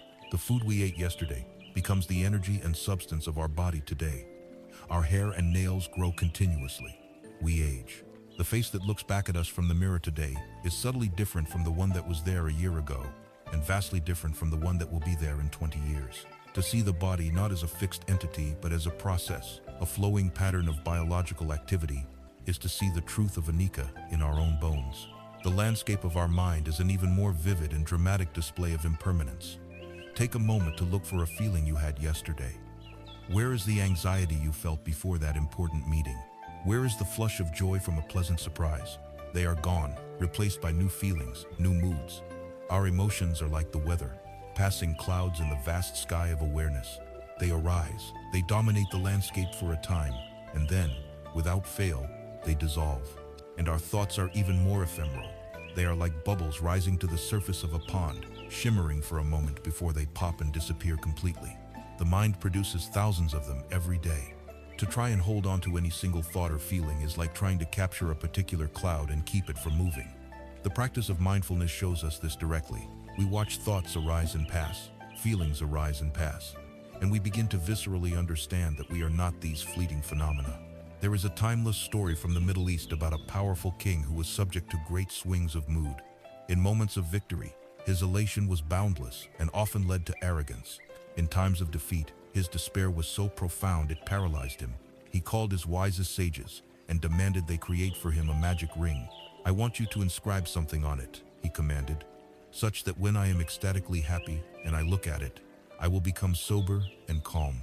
And when I am in the depths of despair and I look at it, I will be filled with hope." The sages conferred, and after much thought, they returned to the king with a simple gold band. Engraved on it were 4 simple words: "This too shall pass."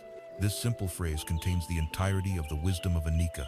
When we are on top of the world, basking in success, praise, and pleasure, the gentle reminder, "This too shall pass," does not destroy our joy.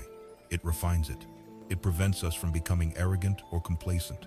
It encourages a deep sense of gratitude for the fleeting, precious nature of the happy moment. It allows us to savor it fully, without the anxious clinging that comes from believing it should last forever. And when we are in the inescapable troughs of life, when we are facing grief, sickness, failure, or heartbreak, these words are a profound balm. This too shall pass. This suffering, this pain, this despair, it is not a permanent sentence. It is a weather pattern. It is a season. It is a cloud that is, at this very moment, already beginning to drift and change. This understanding does not magically erase pain, but it stops the pain from congealing into hopelessness. It offers a sliver of light, the promise that change is the law of the universe, and that no night, no matter how dark, lasts forever. This realization is profoundly liberating. If reality were permanent, there would be no possibility for change, no room for growth, no hope for transformation. Every mistake would be a permanent stain on our character. Every moment of ignorance would be an eternal sentence. Every state of suffering would be a lifelong prison. It is precisely because of impermanence that freedom is possible. A mind filled with anger can, through practice, become a mind filled with compassion. A life characterized by confusion can become a life of wisdom. The future is unwritten because of anicca. The possibility of awakening, of becoming a better, kinder, and wiser human being, is predicated entirely on this universal law of change. Furthermore, a deep, experiential understanding of impermanence radically transforms our relationship with the present moment. If we know that this moment, exactly as it is, will never come again, it suddenly becomes infinitely precious. We stop taking our lives for granted. The simple act of drinking a cup of tea ceases to be a mundane habit and becomes a unique, unrepeatable experience. A conversation with a loved one is cherished more deeply when we understand that we and they are constantly changing, and that the opportunity for this specific connection is fleeting. We learn to listen more attentively, to see more vividly, to love more completely, because we know that all of this, is a momentary gift. This is the source of a profound and abiding gratitude for the simple fact of being alive. The ancient Greek philosopher Heraclitus famously said, "No man ever steps in the same river twice, for it's not the same river, and he's not the same man." Our suffering arises from our futile attempt to stand on the riverbank and hold onto the water as it flows by. The practice of embracing anicca is the practice of learning to let go of the bank and flow with the river of life. It is learning to dance with reality rather than wage war against it. It means accepting gain and loss, praise and blame, pleasure and pain as natural, unavoidable parts of the current. This is not a passive resignation. It is an active, graceful, and deeply peaceful engagement with life as it truly is. As we rest in this direct seeing of constant change, a question of staggering importance begins to form in our sharpened minds. If everything I once identified with is in a state of flux, if my body is a flowing process, if my feelings are fleeting weather patterns, if my thoughts are ephemeral bubbles, then who is it that is seeing all of this? Where is the permanent, solid, unchanging I at the center of this whirlwind of change?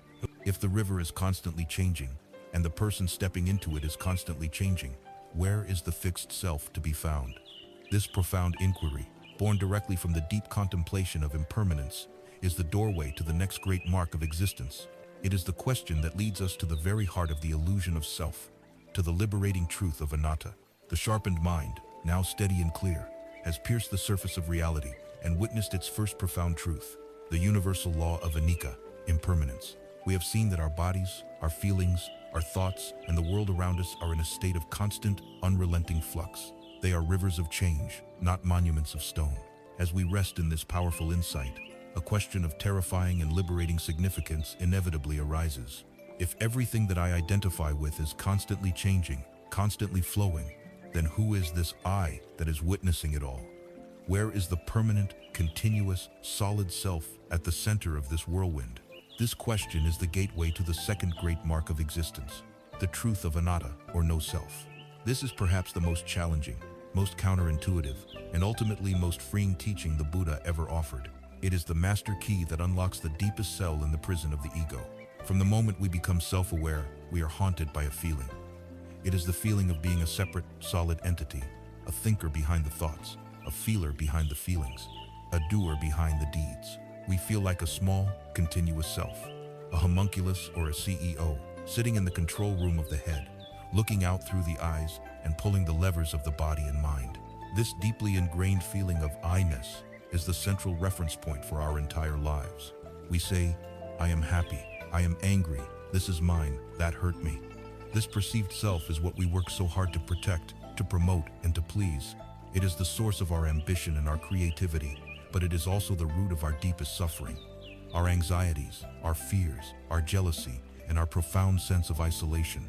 The teaching of anatta is not a dogma to be believed, but an investigation to be undertaken.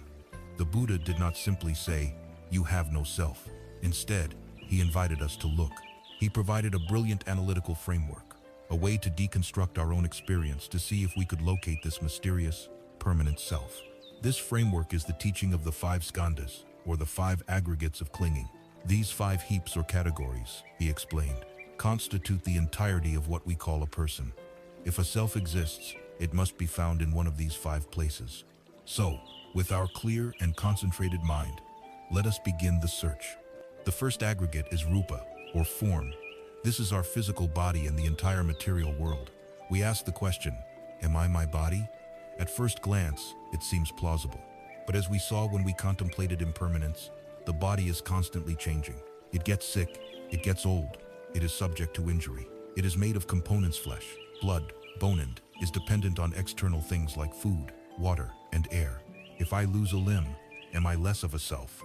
If my cells are completely replaced over 7 years, am I a different self? Clearly, the body is something we have, a temporary vessel, not the permanent essence of what we are. So the self is not found in the aggregate of form. The second aggregate is vedana, or feeling. This refers to the raw feeling tones that arise with every moment of experience, pleasant, unpleasant, or neutral. Am I my feelings? If I were, my self would be utterly unstable, flickering in and out of existence with every passing sensation. I would be joy one moment, then sorrow the next, then boredom. A self so ephemeral is no self at all. Furthermore, we can observe our feelings. We can say, a pleasant feeling has arisen. The one who observes cannot be the feeling itself. So the self is not found in the aggregate of feeling.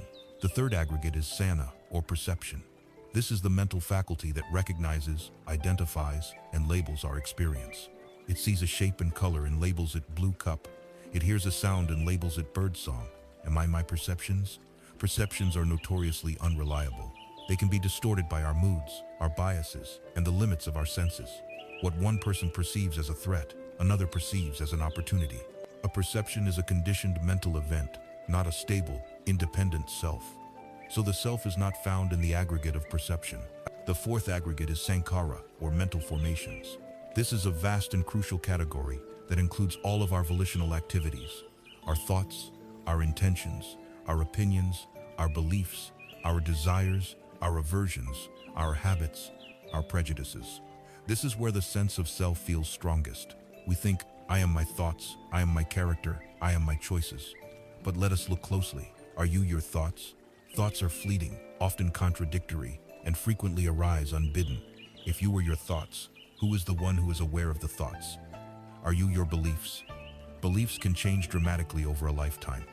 The person who is aware of the change cannot be the belief itself. These mental formations are just conditioned patterns, mental software running on the hardware of the brain. They are not a solid, abiding entity. So the self is not found in the aggregate of mental formations. The fifth and final aggregate is vijnana, or consciousness. This is the raw faculty of knowing, the bare awareness that arises at each of the six sense doors, the consciousness of seeing, of hearing, of smelling, of tasting, of touching, and of thinking. This might seem like the final candidate for the self, the ultimate ground of awareness. But the Buddha pointed out that consciousness is also conditioned and dependent. Visual consciousness arises only when there is an eye and a visible form. Auditory consciousness arises only when there is an ear and a sound. It is not a continuous, monolithic entity that exists on its own. It flickers into being, moment by moment, depending on its object.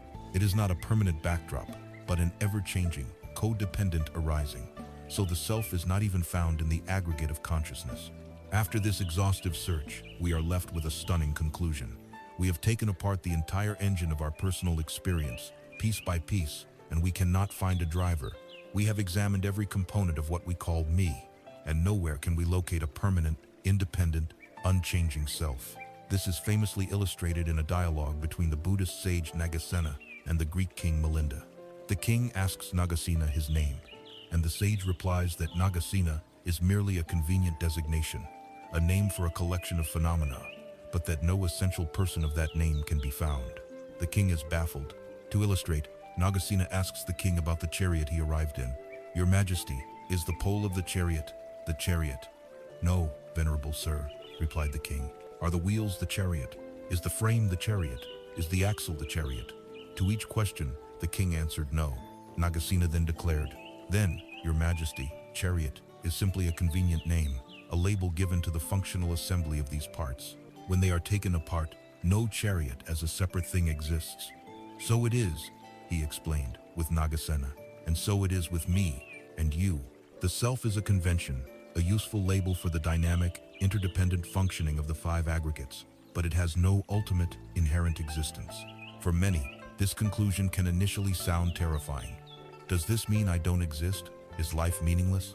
Am I just a robot? The teaching of anatta is not a declaration of non-existence. It is a correction of a profound case of mistaken identity. You absolutely do exist, but not as the thing you thought you were. You are not a separate, solid noun. You are a flowing, dynamic verb. You are not a lonely, isolated entity. You are a process, a pattern, a happening, deeply and inextricably interwoven with the entire cosmos. The freedom that comes from this realization is immeasurable. So much of our daily anxiety is what we might call ego maintenance. We are constantly worried about defending and enhancing this fictional self. When someone criticizes us, it is the ego that feels wounded. When we don't get the recognition we crave, it is the ego that feels slighted.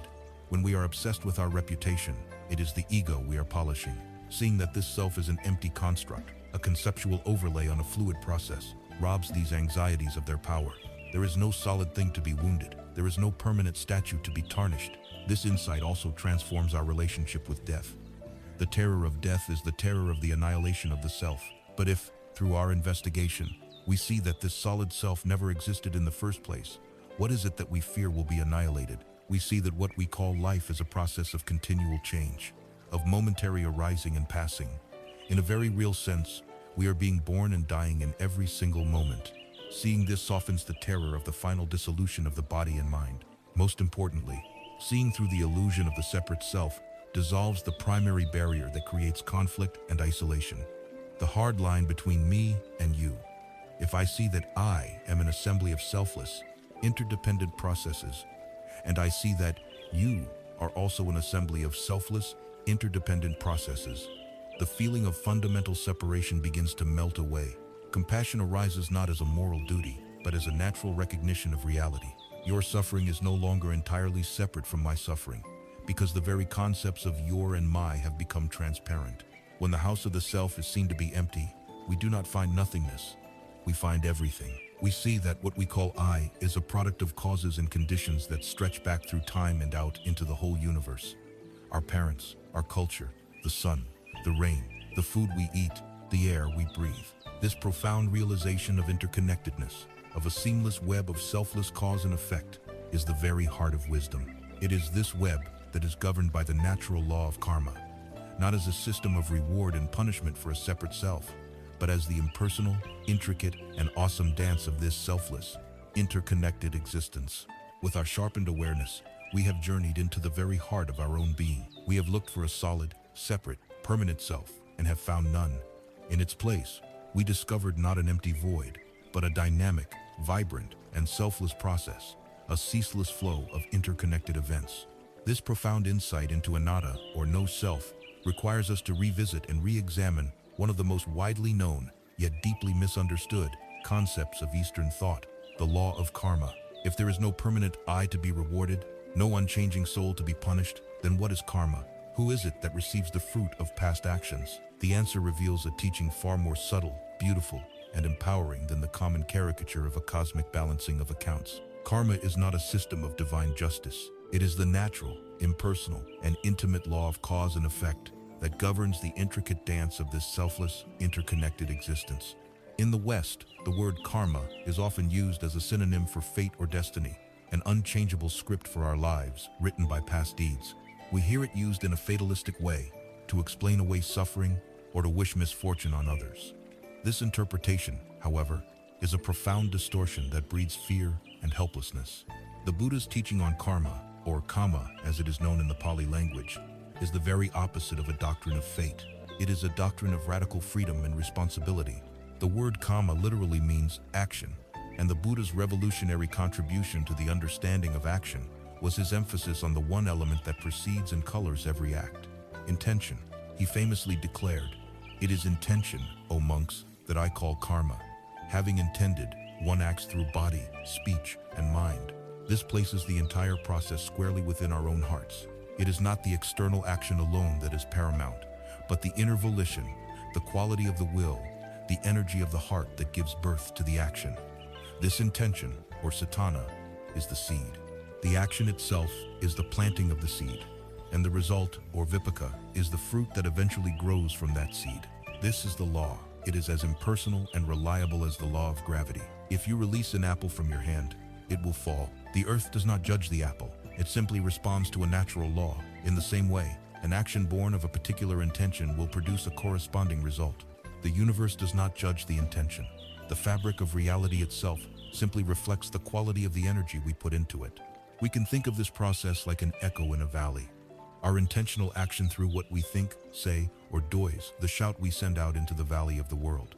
The result, the vipaka, is the echo that eventually comes back to us. If we shout words of anger, hatred, and cruelty, the echo that returns will be dissonant and painful. It will create a world of fear, suspicion, and conflict around us. If we shout words of love, kindness, and generosity, the echo that returns will be harmonious and pleasant. It will create a world of trust, connection, and warmth. The valley is not punishing or rewarding us. It is simply, faithfully, returning the quality of the sound we created. Actions motivated by the three poisons of greed, hatred, and delusion are unwholesome, or akusala. They are like poison seeds that will inevitably bear bitter fruit, leading to our own suffering and the suffering of others. Actions motivated by their antidotes, generosity, loving kindness, and wisdom are wholesome, or kusala. They are healthy seeds that will bear sweet fruit, leading to our own well-being and the well-being of others. This is where the fear of being imprisoned by our past often arises. We look back on our lives and remember countless unskillful actions, countless seeds of anger or selfishness that we have planted. Does this mean we are doomed to a future of bitter harvests? Herein lies the most empowering aspect of the teaching. Imagine your life as a farmer's field. It is true that the field already contains many seeds that were planted in the past, yesterday, last year, perhaps even in lifetimes past, according to some traditions. Some of these are wholesome seeds, and some are unwholesome. When the conditions are right, the right amount of sun, the right amount of rain, these seeds will ripen and produce their fruit. This is the aspect of our present circumstances that is conditioned by the past. It is the part we cannot change. However, in this very moment, right now, you are the farmer standing in that field. And in your hand, you hold a fresh bag of seeds. You have complete and total freedom in this instant to choose which seeds you will plant. Will you continue to sow the seeds of resentment, envy, and fear? Or will you, right now, choose to plant the seeds of forgiveness, appreciative joy, and compassion? The Buddha taught that our present moment karma is the most important because it determines the direction in which we are heading. While we cannot erase the seeds already sown, we can fundamentally change the future composition of the field by what we choose to plant today. By consistently planting wholesome seeds, we create a future that is more and more likely to be fertile ground for happiness and peace. We are not the prisoners of our past. We are the architects of our future, and our tools are the intentions we cultivate in the present. The Noble Eightfold Path can be seen as a perfect, systematic training in the cultivation of wholesome karma. Right view and right intention work to purify the very source of our actions, ensuring the seeds we hold are of the highest quality. Right speech, right action, and right livelihood ensure that when we plant these seeds through our words and deeds, we do so in a skillful and beneficial way.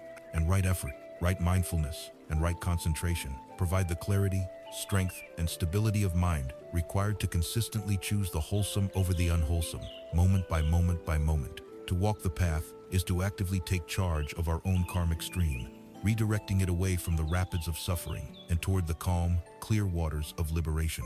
This understanding completely reframes our notion of responsibility. The distorted view of karma can lead to a kind of callous victim blaming, a shrugging of the shoulders at the sight of another suffering with the thought, well, that's their karma. The wise understanding of karma, however, inspires the opposite. It leads to a sense of profound personal empowerment and compassionate engagement. We stop asking the helpless question, why is this happening to me? As if we are passive victims of an unjust fate. Instead, we begin to ask the powerful and creative question, given that this is my present reality, what is the most wholesome and compassionate action I can take right now?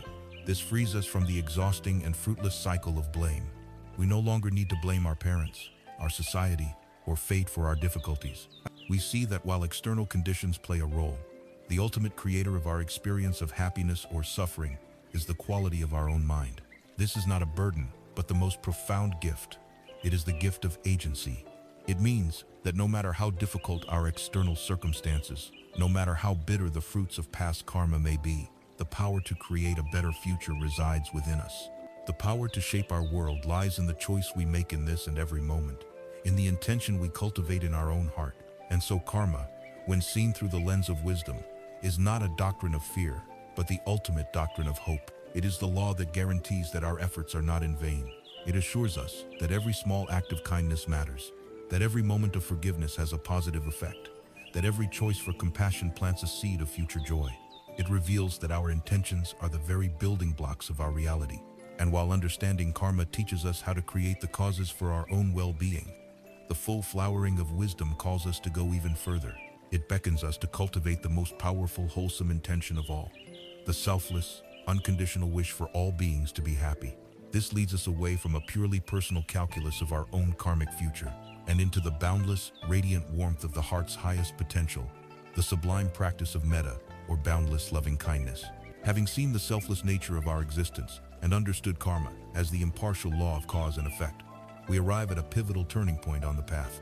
The journey so far has been largely one of wisdom and insight, of seeing things clearly. Now, the path calls for an active and radical engagement of the heart. We have understood that wholesome intentions are the seeds of happiness.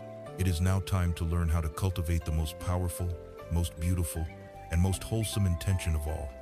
This is the practice of metta, often translated as loving kindness. Metta is not the sentimental, possessive, or conditional love of songs and poems. It is a boundless, unconditional, and selfless goodwill. It is the sincere, heartfelt wish for all beings, without exception, to be safe, to be healthy, to be happy, and to live with ease. Metta is not a feeling that we must passively wait to arise. It is a skill that we can deliberately cultivate, a muscle of the heart that we can strengthen through practice. It is the great sun that melts the ice of anger, resentment, fear, and alienation, revealing the warmth and connection that is our birthright. The formal cultivation of loving kindness, known as metta bhavana, follows a beautiful and systematic progression designed to gently open the heart in ever-widening circles. And the place it begins is often the most challenging, yet most essential of all. It begins with ourselves. In many cultures, there is a deep-seated resistance to offering kindness to oneself. It can feel selfish, narcissistic, or undeserved. We are often our own harshest critics, speaking to ourselves in ways we would never dream of speaking to a friend. But the wisdom of this path teaches that you cannot pour water from an empty cup. True, sustainable goodwill for others must be rooted in a foundation of gentle acceptance and kindness toward our own being. And so, the practice begins here. Finding a comfortable and dignified posture, we can gently close our eyes and bring our awareness inward. We can try to conjure an image of ourselves, perhaps as a small, innocent child, deserving of love and protection. Then, silently, we begin to offer the phrases of metta to ourselves, repeating them softly like a mantra for the heart. May I be safe. May I be free from inner and outer harm. May I be healthy. May my body be strong and my mind be at ease. May I be happy. May I be truly content and fulfilled. May I live with ease. May I meet the challenges of life with grace and peace. As we repeat these phrases, we may not immediately feel a flood of warmth. In fact, what might arise is the voice of the inner critic, whispering, "You don't deserve this." The practice is to meet even this resistance with metta. We treat the judging mind with the same kindness we would offer a frightened friend. We are not trying to force a feeling, but simply to offer the intention. This offering, this simple wish for our own well-being, is a radical act of self-compassion that lays the groundwork for all that is to come. Once we have generated even a small spark of warmth for ourselves, we begin to extend it outward. We next bring to mind a benefactor or a dear friend. This should be someone for whom we feel uncomplicated love, respect, and gratitude, a teacher, a mentor, a close family member, or a cherished friend. We hold their image in our mind, and we radiate the same wishes of loving kindness toward them. May you be safe. May you be healthy. May you be happy. May you live with ease. This stage is designed to help the feeling of metta flow freely and naturally. It is easy to wish well for those we already love, and doing so strengthens the heart muscle, making the feeling of loving kindness more stable and accessible. The next circle of expansion is to the neutral person. We bring to mind someone we see regularly, but for whom we feel neither strong liking nor disliking. It could be the cashier at the grocery store, the person who delivers our mail, or a distant colleague. We hold their image in our mind, recognizing them as a fellow human being who, just like us, wants to be happy and avoid suffering. And we offer them the same sincere wishes. May you be safe. May you be healthy. May you be happy. May you live with ease. The purpose of this stage is to begin stretching the boundaries of the heart. It challenges our habitual tendency to live in a world of indifference, to see others merely as functional objects in the backdrop of our own lives. It is a practice of seeing the humanity in everyone and breaking down the walls of apathy. Then comes the most transformative and challenging stage, extending metta to the difficult person. We are asked to bring to mind someone with whom we have conflict, someone who has hurt us, or for whom we feel resentment or anger. This is a profound practice for our own liberation. It is crucial to understand that this is not about condoning their harmful actions or forcing a superficial forgiveness. It is about recognizing that holding on to anger and hatred is a poison that harms us first and foremost. It is like carrying a burning coal in our own hand, hoping to throw it at someone else.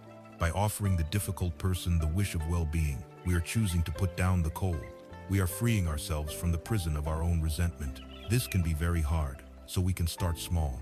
Perhaps we simply wish, may you be free from the suffering that causes you to act in harmful ways. Or we can acknowledge our shared humanity. Just like me, you wish to be happy. This practice is the ultimate alchemy of the heart, transforming the poison of hatred into the nectar of peace. Having worked through these specific individuals, the practice culminates in the state of a boundless heart. We now let go of individual faces and begin to radiate metta in all directions, like a sun shining its light impartially on everything. We extend our wishes to the front, to the back, to the left, and to the right. We extend them above and below, We offer loving kindness to all beings in our city, our country, and our world. We extend it to all animals, all creatures seen and unseen. We include all beings, near and far, born and yet to be born, with no exceptions. May all beings everywhere be safe. May all beings everywhere be healthy. May all beings everywhere be happy. May all beings everywhere live with ease. In this state, the mind transcends its conditioned habit of dividing the world into us and them. The boundaries of the heart dissolve, and we experience a profound sense of kinship, of unity with all of life. The power of metta is not merely a gentle, sentimental feeling. It is a formidable force for transformation. The stories tell of a time when the Buddha's jealous cousin, Devadatta, attempted to assassinate him by releasing a ferocious, intoxicated elephant named Nalagiri to charge at him in a narrow street. As the panicked crowds fled, the Buddha stood his ground. He did not raise a weapon or shout a command. He simply looked at the enraged animal and radiated a powerful, unwavering field of pure metta. The elephant, which was thundering towards him with murderous intent, began to slow down. Its rage subsided, its eyes softened, and it was completely overcome by the sheer force of unconditional goodwill. It walked calmly to the Buddha's side and knelt before him in submission. This story illustrates a deep truth. Metta has the power to disarm the most violent anger, both in others and, more importantly, within our own hearts. This cultivation of loving kindness is not meant to be confined to the formal 20 minutes we might spend on a meditation cushion. It is a practice to be carried out into the world. When you are standing in a long line, you can silently offer metta to the people around you. When another driver cuts you off in traffic, you can, for a moment, replace the flash of anger with the wish, "May you be safe," and arrive at your destination. When you are listening to a friend, you can listen with a heart of metta, truly wishing for their happiness. This changes everything. It infuses our daily interactions with warmth, patience, and grace. Scientific studies have even confirmed its benefits, showing that regular metta practice can reduce stress, anxiety, and depression while increasing positive emotions, empathy, and social connection. But its deepest benefit is the quiet, abiding joy it brings to our own heart. In cultivating metta, we have been practicing the active wish to bring happiness and well-being to all of life. We have opened our hearts, but what happens when this open, loving heart encounters not joy, but its opposite? What happens when we are confronted with the undeniable reality of pain and suffering in the world? A heart that is filled with boundless, loving kindness, when it sees another being in distress, naturally gives rise to a new, resonant quality. It is the trembling of the heart in the face of suffering. It is the deep, active, and unwavering desire to do whatever is possible to alleviate that suffering. This movement from wishing happiness to actively wishing for the end of pain is the birth of the next of the four boundless states. It is the birth of karuna, or boundless compassion. The human heart, when opened by the practice of metta, becomes a source of boundless goodwill, a sun radiating warmth, and the sincere wish for all beings to find happiness. It is a beautiful and joyful state, but this open heart cannot shield itself from the realities of the world. It will inevitably encounter not only joy, but also its opposite, the pervasive, undeniable presence of suffering. What happens when this tender, loving heart comes face to face with pain, with grief, with despair? The response that naturally arises is karuna, or compassion. If metta is the wish for all beings to be well, karuna is the wish for all beings to be free from suffering. It is the trembling of the heart in the presence of pain. It is not a separate quality from loving kindness, but rather the form that loving kindness takes when it meets dukkha. It is the active, engaged, and unwavering aspiration to alleviate the suffering of others. It is vital, from the outset, to distinguish true compassion from its more common and less helpful cousin, pity. Pity looks down from a position of perceived safety or superiority. It sees another suffering and says, "Oh, you poor thing, I am so glad that isn't me." Pity creates distance. It reinforces the separation between me, the fortunate one, and you, the unfortunate one. It is often accompanied by a feeling of discomfort and a desire to look away. Compassion, karuna, does the very opposite. It meets suffering at eye level. It is founded on a deep recognition of our shared humanity and shared vulnerability. It looks upon another's pain and understands, this suffering is part of the human condition. This could be my suffering.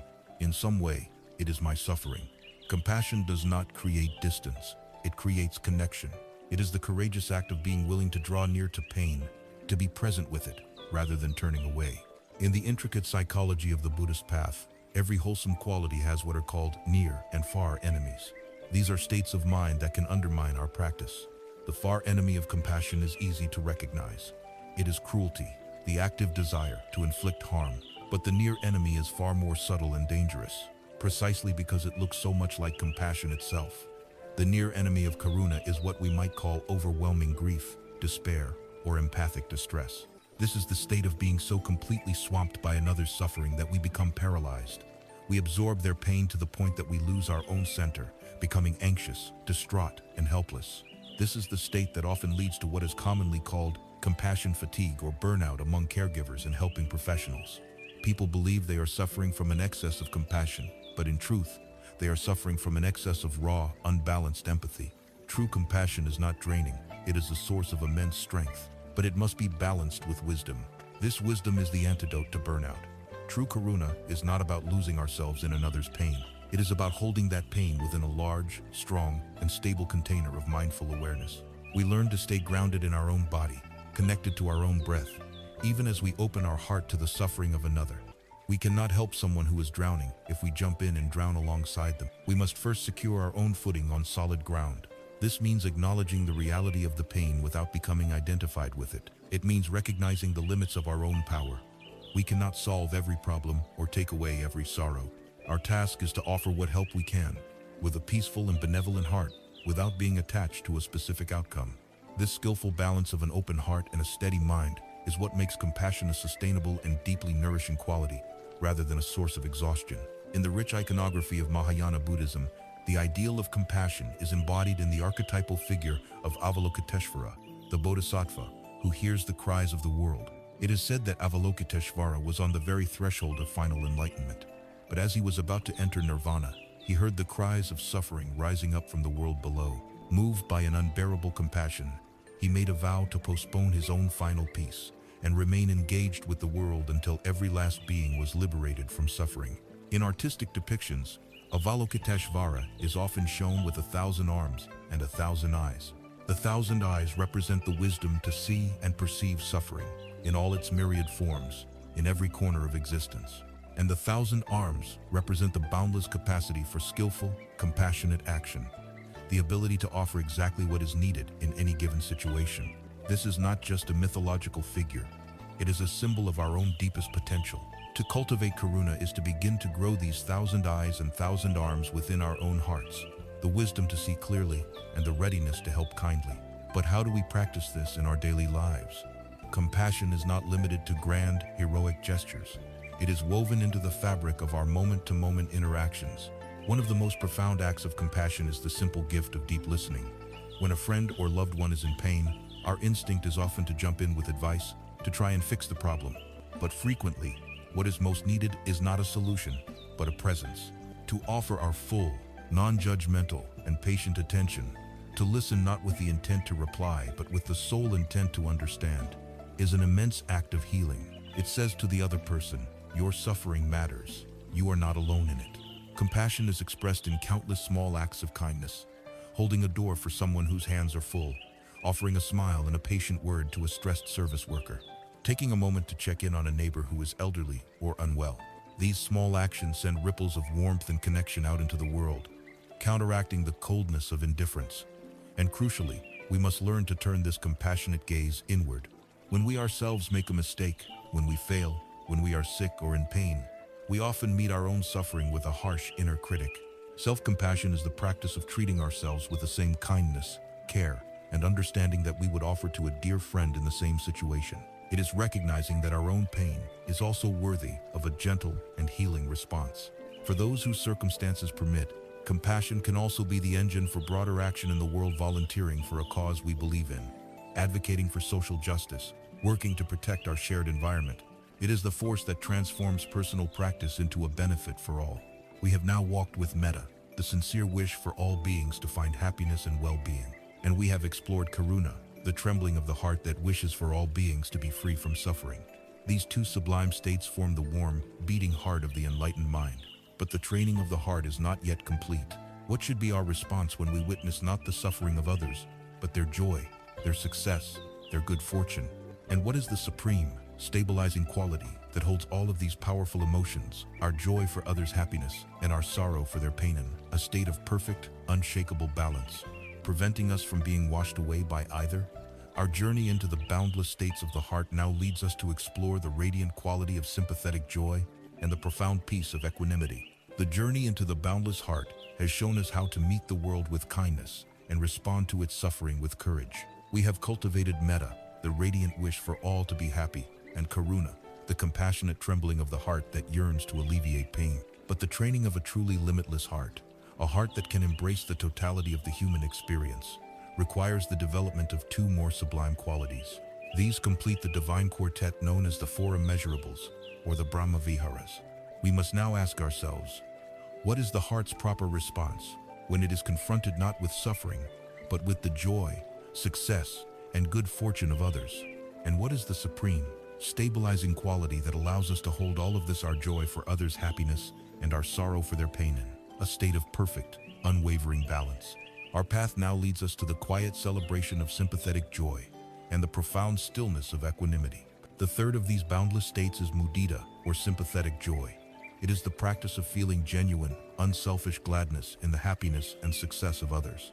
In many ways, mudita can be one of the most challenging of these heart practices, for it strikes directly at one of the most deeply ingrained and painful afflictions of the human mind: envy. The far enemy of mudita, its obvious opposite, is cruelty, or taking sadistic pleasure in the misfortune of others, a state thankfully rare for most. But its near enemy, the one that masquerades as a reasonable response, is jealousy.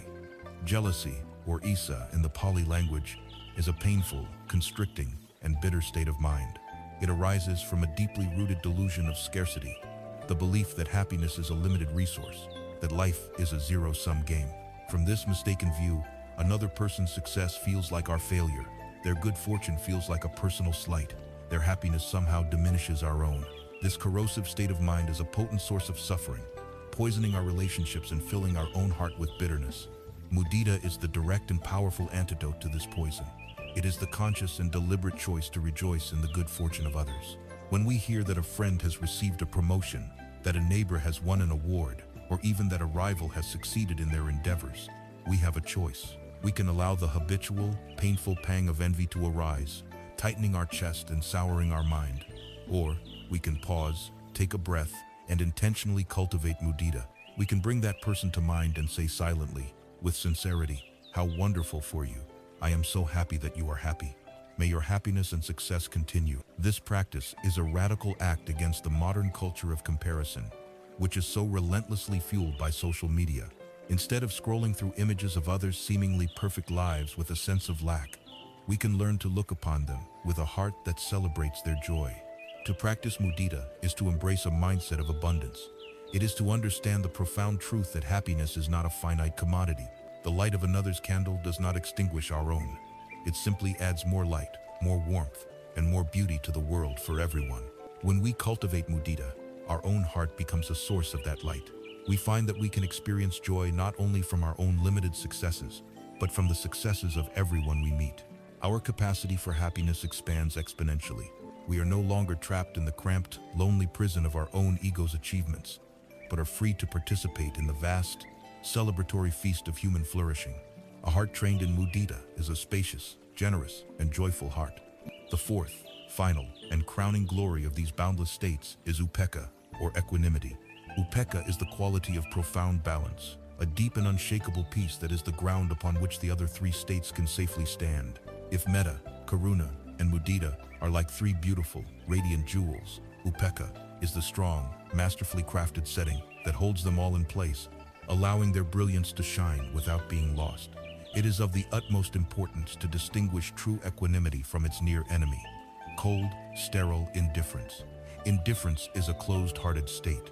It is a form of aversion, a turning away from the world that says, "I don't care." Equanimity, on the other hand, is the result of a heart that is wide open, a heart that cares so deeply that it has transcended the need for a particular outcome. It is a peace born not of emotional shutdown, but of profound wisdom. Upekkha is the mind's ability to remain stable and centered in the face of the eight worldly winds, the inevitable and uncontrollable vicissitudes of life.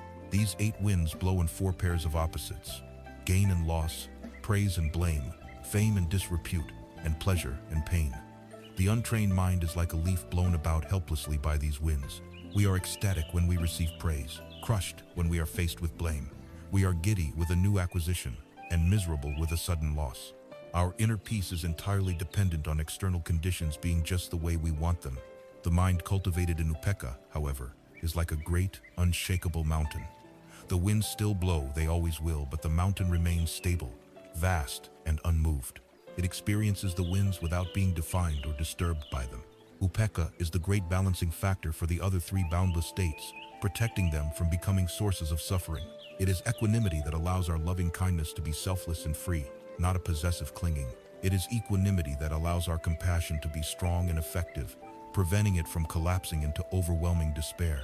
It is equanimity that allows our sympathetic joy to be pure, without the subtle stain of attachment or the secret wish to possess that joy for ourselves. Consider a skilled and compassionate physician. She has metta, a genuine desire for her patients to be healthy. She has karuna, a deep empathy for their suffering and a powerful drive to heal them. She has mudita, a sincere joy when she sees them recover. But most importantly, she must possess upekkha. She needs a steady hand, a calm mind, and emotional balance to perform a difficult surgery. If she were overwhelmed by grief or ecstatic with success in the middle of a procedure, she would be of no use to anyone. Her ability to help is grounded in her equanimity. These four states, metta, karuna, mudita, and upekkha, work together in a perfect, beautiful synergy. They are the four faces of a single, enlightened heart. Metta is the radiant sun, wishing for all beings to be well. Karuna is the sun's ray touching a place of shadow and pain, bringing warmth and a desire to heal. Mudita is the sun's ray touching a place of blooming flowers, reflecting and amplifying their beauty. And upekkha is the vast, clear, infinite sky that allows the sun to shine and the clouds of joy and sorrow to pass without obstruction. It is the spaciousness, the stability, and the profound wisdom that holds it all. The practice of cultivating equanimity in our daily lives is rooted in the deep seeing of impermanence. It is the moment-to-moment practice of observing our experiences without grasping and without pushing away. When we receive praise, we mindfully notice the pleasant feeling that arises in the body and mind. We acknowledge it, and then we gently remind ourselves, this is just a feeling. It is pleasant, and it is impermanent. It will pass. When we are faced with criticism or blame, we notice the unpleasant feeling, the tightening in the chest, the defensive thoughts. We acknowledge them with kindness, and we remind ourselves, this too is just a feeling. It is unpleasant, and it is impermanent. It will pass. We begin to understand, on a cellular level, that we cannot control the winds of the world. We can only control the sails of our own mind. Our inner peace becomes less and less dependent on external validation, and more a product of our own inner balance. With the cultivation of these four immeasurables, the training of the heart is complete. We have nurtured a heart that is open, loving, compassionate, joyful, and profoundly balanced. It is a heart that the Buddha described as a divine abiding, a source of immense peace and boundless benefit for ourselves and for all those whose lives we touch. It is a resilient heart, a wise heart, a free heart. Now, with this powerful inner resource, this stable emotional core firmly established, we are fully equipped to turn our attention to the most turbulent and challenging energies within us. We are ready to work directly with the raw power of difficult emotions like anger and fear, not by suppressing them or being consumed by them, but by meeting them with the spacious, compassionate, and unshakable mind that we have so patiently and carefully cultivated. With a mind that has been steadied and a heart that has been opened, we have built a remarkable inner sanctuary. This is not a fragile place designed to hide from the world. It is a strong, spacious, and resilient container, built precisely so that we can dare to welcome and work with the most powerful and challenging energies of our human experience. Our journey now takes us into the heart of the fire, into the eye of the storm. We turn to face the great afflictions of the mind, the powerful emotions that can so easily hijack our peace and cause immense suffering for ourselves and others. We will look directly at the raw energy of anger and the cold grip of fear, learning not how to wage war against them, but how to meet them with the transformative power of wisdom and compassion. Let us begin with anger, that hot, searing, and often seductive emotion. We know its signature all too well, the flash of heat in the face, the tightening of the jaw, the clenching of the fists, the racing heart. And we know the mental stories that accompany it, the endlessly looping narratives of blame, justification, and righteousness that fuel the flames. The conventional world offers two unskillful ways of dealing with anger: suppression or unrestrained expression. We can try to swallow it, to pretend it isn't there, pushing it down into the basement of our consciousness, where it festers and turns into resentment or depression. Or we can vent it, expressing it freely through harsh words or aggressive actions, an approach that may offer a fleeting sense of release, but almost always strengthens the underlying habit of reactivity and causes immense harm. The Buddhist path offers a third way, a middle way of mindful engagement. The first step is to change our view of anger. We must see it for what it is, a fire that burns the one who holds it long before it ever touches its intended target. To hold onto anger is like grasping a hot coal with the intent of throwing it at someone else. Who gets burned first and most severely? It is always ourselves. Anger is a poison we drink, hoping the other person will suffer. From this perspective, working with our anger is not a moral obligation, but an urgent act of self-preservation and kindness to ourselves. The practice begins with mindfulness. Using the skills we have so carefully cultivated, we learn to catch the first sparks of the fire before it becomes a raging inferno. We become intimate with the early warning signs in our own body. That subtle tension in the shoulders, that flicker of heat in the chest, we learn to recognize these as the precursors to an emotional storm. In that moment of recognition, we do not judge. We simply, silently, name what is present. Anger is here. Irritation is arising. This simple act of labeling is incredibly powerful. It separates us from the emotion. We are no longer possessed by it, completely identified with it. Instead, we become the observer of it. I am not anger. I am the one who is aware of anger. In that sliver of space, freedom becomes possible. Having recognized the anger, the next step is not to analyze it or justify it, but to return to a safe and neutral anchor. We bring our full attention to the physical sensation of the breath. The breath is always in the present moment, while the stories fueling our anger are almost always about the past: what someone did, what someone said. By focusing on the cool air entering the nostrils and the warm air leaving, we begin to cool down the physiological fight or flight response. We are not suppressing the emotion. We are simply refusing to add more fuel to the fire, allowing the initial reactive energy to peak and begin to subside naturally. Now, with a bit more space and calm, we can engage in the most profound part of the practice. Instead of treating the anger as an enemy to be vanquished, we learn to treat it with compassion. The great Zen master Thich Nhat Hanh taught the practice of hugging our anger. He invites us to see our anger as a crying baby. When a baby cries, a good mother does not yell at it or lock it away. She picks it up tenderly, holds it close, and tries to soothe it. She listens to it to understand what it needs. Our anger is a suffering part of ourselves. It is a baby crying out within us. So, with our mindfulness, we gently embrace the feeling. We can even speak to it internally. Hello, my little anger. I see that you are here. I will take good care of you. This approach feels radical, but it dissolves the inner conflict. We are no longer at war with ourselves. From this place of compassionate embrace, we can now look deeply into the heart of the anger to understand its message. Anger is almost always a secondary emotion, a hard shell protecting a softer, more vulnerable feeling underneath. If we listen to our anger with a kind and curious ear, we often find that beneath its fiery surface lies a deep well of hurt, a feeling of being unseen or disrespected, a sense of injustice, or, most commonly, a feeling of fear. When we can touch this underlying vulnerability, our relationship to the anger transforms. We see it not as a monstrous aggressor, but as a misguided protector. The fire loses its power when its true source is uncovered and held with kindness. Now let us turn to anger's cold twin, fear. If anger is a fire rooted in the past, fear is a chilling ghost that lives in the future. It is the perpetual anxiety of, what if? What if I fail? What if I get sick? What if they leave me? Fear constricts the heart, clouds the mind with catastrophic fantasies, and paralyzes our ability to act. We find ourselves suffering deeply from events that have not happened, and, in all likelihood, will never happen. We become tormented by our own imagination. The primary antidote to this future-oriented suffering is a radical return to the present moment. Just as with anger, the practice begins with mindful recognition. We notice the racing heart, the shallow breathing, the anxious thoughts, and we name them gently. Fear is here. Anxiety is present. Then, we deliberately and firmly anchor our awareness in the tangible reality of the now. We feel the solid ground beneath our feet. We feel the weight of our body on the chair. We bring our full, undivided attention to the simple, physical rhythm of the breath moving in and out of the body. The breath is only ever happening right now. The past is a memory. The future is a fantasy. The breath is real. In the felt reality of this single inhalation, this single exhalation, there is no what if. There is only the feeling of air. This practice of returning to the body and breath acts as a circuit breaker, interrupting the mind's panic projection into an imaginary future. We can also bring the wisdom of impermanence to bear on our fears. We can gently contemplate that whatever outcome we are afraid of is, itself, an impermanent condition.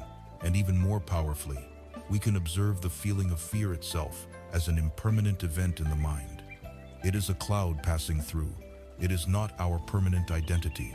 By watching it arise, intensify, and eventually fade, we learn not to be so terrified of the feeling itself. We build a resilience that allows us to experience fear without letting it dictate our lives. Ultimately, while these techniques are immensely skillful means for managing the energy of our emotions, the final liberation from their tyranny comes from the penetrating insight of wisdom. When we can see deeply that the person who angered us is an impermanent, selfless process, and that the I who feels offended is also an impermanent, selfless process, the very foundation of anger begins to dissolve. There is no solid target to hit and no solid victim to be wounded. When we can see deeply that the future we fear is an unreal mental projection and that the precious self we are so desperate to protect is a beautiful illusion, the fuel for our anxiety simply runs out. Working with our difficult emotions, then, is not about erasing them from our experience. It is about fundamentally changing our relationship to them. Through the practice of mindfulness and compassion, we cease to be their slaves and instead become their wise and gentle caretakers. We learn to listen to them for the information they contain, to hold them with a kindness that soothes their raw energy, and to see through them to the deeper truths of reality. In learning to manage both the hot coal of anger and the cold ghost of fear, we find a common thread: the absolute necessity of letting go. We must let go of our grievances, let go of our catastrophic worries, and let go of our identification with the emotion itself. This central importance of release and surrender guides us naturally to a deeper investigation of the profound and liberating art of non-attachment. Having learned to hold our most difficult emotions with a wise and compassionate heart, we have discovered a recurring theme, a golden thread that runs through the entire practice of liberation: the art of letting go. We let go of our identification with anger. We let go of our fearful fantasies about the future. This principle of release, of surrender, is one of the most vital and yet most profoundly misunderstood concepts on the path to inner peace. It is the wisdom of non-attachment. The very phrase can conjure images of a cold, distant, and uncaring person, aloof from the joys and sorrows of the world. But this is a complete distortion. True non-attachment is not a retreat from life. It is the key to engaging with life more fully, freely, and lovingly than we ever thought possible. It is the secret to traveling through this world with a light and unburdened heart. To begin, we must distinguish non-attachment from its counterfeit, which is indifference. Indifference is a state of contraction, a closing of the heart. It is a form of aversion, a defense mechanism that says, "I don't want to feel, so I will not care." It is a wall we build around ourselves to avoid being hurt. Non-attachment is the very opposite. It is a state of radical openness, a heart so wide and courageous that it is willing to experience all of life, the beautiful and the painful, the pleasant and the unpleasant, without needing to cling to one or push away the other. It is not that we cease to have preferences. It is perfectly natural to prefer health to sickness, kindness to cruelty, joy to sorrow. The suffering of attachment arises not from our preferences, but from the moment a simple preference hardens into a desperate, clenched fist demand. Attachment, or upadana in the ancient language, is the mental state that whispers, "I must have this pleasant experience to be happy, and I cannot bear this unpleasant experience." Non-attachment is the wisdom that gently releases this clenching, that understands our fundamental well-being does not depend on getting what we want. Clinging is the feverish, intensified state of the ordinary craving that drives so much of our lives. The ancient teachings identify 4 primary objects of our clinging. First is the clinging to sense pleasures, the desperate pursuit of pleasant sights, sounds, tastes, touches, and smells, and the frantic avoidance of unpleasant ones. This is the engine of addiction and consumerism. Second is the clinging to views, the dogmatic attachment to our opinions, our ideologies, our beliefs. This is the source of arguments, conflicts, and the stubborn need to always be right. Third is the clinging to rites and rituals, the mistaken belief that performing certain external ceremonies or observances alone, without any inner transformation of the heart and mind, can lead to liberation. And fourth, the deepest and most fundamental of all, is the clinging to a doctrine of self, the unwavering, instinctual belief in a solid, separate, permanent I who is the owner of our experiences. This clinging to self is the root from which all other forms of clinging grow. When we cling to any of these things, all of which are by their nature impermanent, we are setting ourselves up for inevitable disappointment and suffering. We are trying to build a permanent home on shifting sands. There is a classic Zen story that perfectly illustrates the nature of attachment and the freedom of letting go. Two monks, one senior and one junior, were on a long journey. They arrived at a wide, muddy river with a strong current. On the bank stood a beautiful young woman in fine clothes, afraid to cross for fear of ruining her dress and being swept away. Without hesitation, the senior monk walked over to her, bent down, and gestured for her to climb on his back. He then waded carefully through the powerful current, carried her to the other side, and gently set her down. She thanked him, and he nodded, and the two monks continued on their way. For the next several hours, the junior monk was silent, but his mind was in turmoil. He was agitated, resentful, and filled with judgment. Finally, unable to contain himself any longer, he burst out, "Brother, how could you do that? You know our monastic vows. We are forbidden from touching a woman, let alone carrying one in such an intimate way." It was a serious transgression. The senior monk looked at his younger companion with a calm, gentle expression. "Brother," he said softly, "I put that woman down by the riverbank hours ago. Why are you still carrying her?" This story is a perfect teaching on non-attachment. The senior monk performed a physical action but had no mental clinging. His act was one of pure, selfless compassion in the moment. Once the action was complete, his mind was free. He put the woman down, both physically and mentally. The junior monk, however, had no physical contact at all, but his mind was burdened with heavy attachment to the rules, attachment to his judgments about his brother, attachment to the memory of the event. He was the one who was truly carrying the woman, bearing the heavy weight of his own agitated mind for miles and miles. Non-attachment is the simple, profound art of learning to put the woman down at the riverbank. It is the practice of letting each moment be complete in itself, without carrying its residue forward as mental baggage. So how do we practice this in our daily lives? We practice by consciously letting go, again and again. We can work hard to achieve a goal, but we practice letting go of our attachment to the specific outcome. We find our satisfaction in the diligence and integrity of our effort, not just in the prize at the end. In our relationships, we practice letting go of our expectations of others. This is a radical act of love. It means allowing our partners, our children, and our friends to be who they are, not who we need them to be to make us feel secure. We release the silent, unconscious contracts that demand they behave in a certain way, and we learn to love them in their freedom. We practice letting go of the past. We learn to forgive ourselves for our mistakes and to forgive others for the hurt they have caused us. Not because their actions were acceptable, but because we recognize that carrying a grievance is a heavy burden that only we are suffering from. And in our conversations, we can practice letting go of the need to be right, valuing the harmony of connection more than the fleeting satisfaction of winning an argument. When we begin to live this way, a profound sense of lightness and freedom enters our lives. The constant, low-grade tension of trying to control reality begins to dissolve. Life ceases to be a battle to be won and becomes more of a dance to be enjoyed. When we are not attached, we find that we can love more deeply and fearlessly, because our love is a gift given freely, not a transaction based on need. We can experience pleasure more fully, because we are not already mourning its inevitable passing. We can face pain with more courage, because we know that it too is an impermanent visitor, not a permanent resident. The wisdom of non-attachment is not about owning nothing. It is about ensuring that nothing owns us. It is the difference between a clenched fist, tense and fearful of loss, and an open hand, ready to receive, ready to give, and ready to let go. This practice of non-attachment is the natural and practical application of the insights into impermanence and no self. When we truly see that all things are in flux and that there is no solid self to be defended, clinging simply ceases to make sense. It is like trying to build a fortress on a cloud. As we release our tight grip on our possessions, our views, our relationships, and most importantly, on the very idea of a separate self, our entire perspective on the world begins to shift. We move from a narrow, self-centered viewpoint to a vast, panoramic one. we begin to see not a world of separate, competing objects, but a breathtakingly intricate and beautiful web of interconnectedness, where everything arises in profound dependence upon everything else. To see this seamless fabric of reality directly, to understand the dynamic, relational nature of all existence, is to enter the domain of the next great insight on our journey, the profound wisdom of paticcasamuppada, or dependent origination.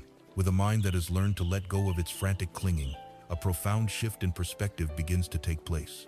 We have seen through the illusion of permanence, watching as all things arise and pass away. We have deconstructed the very notion of a solid, separate self, finding only a selfless, flowing process. Now, we arrive at the very heart of the Buddha's own enlightenment, the discovery that explains how this selfless, impermanent world works. This is the wisdom of paticcasamuppada, or dependent origination. This teaching is the positive expression of the emptiness we have uncovered.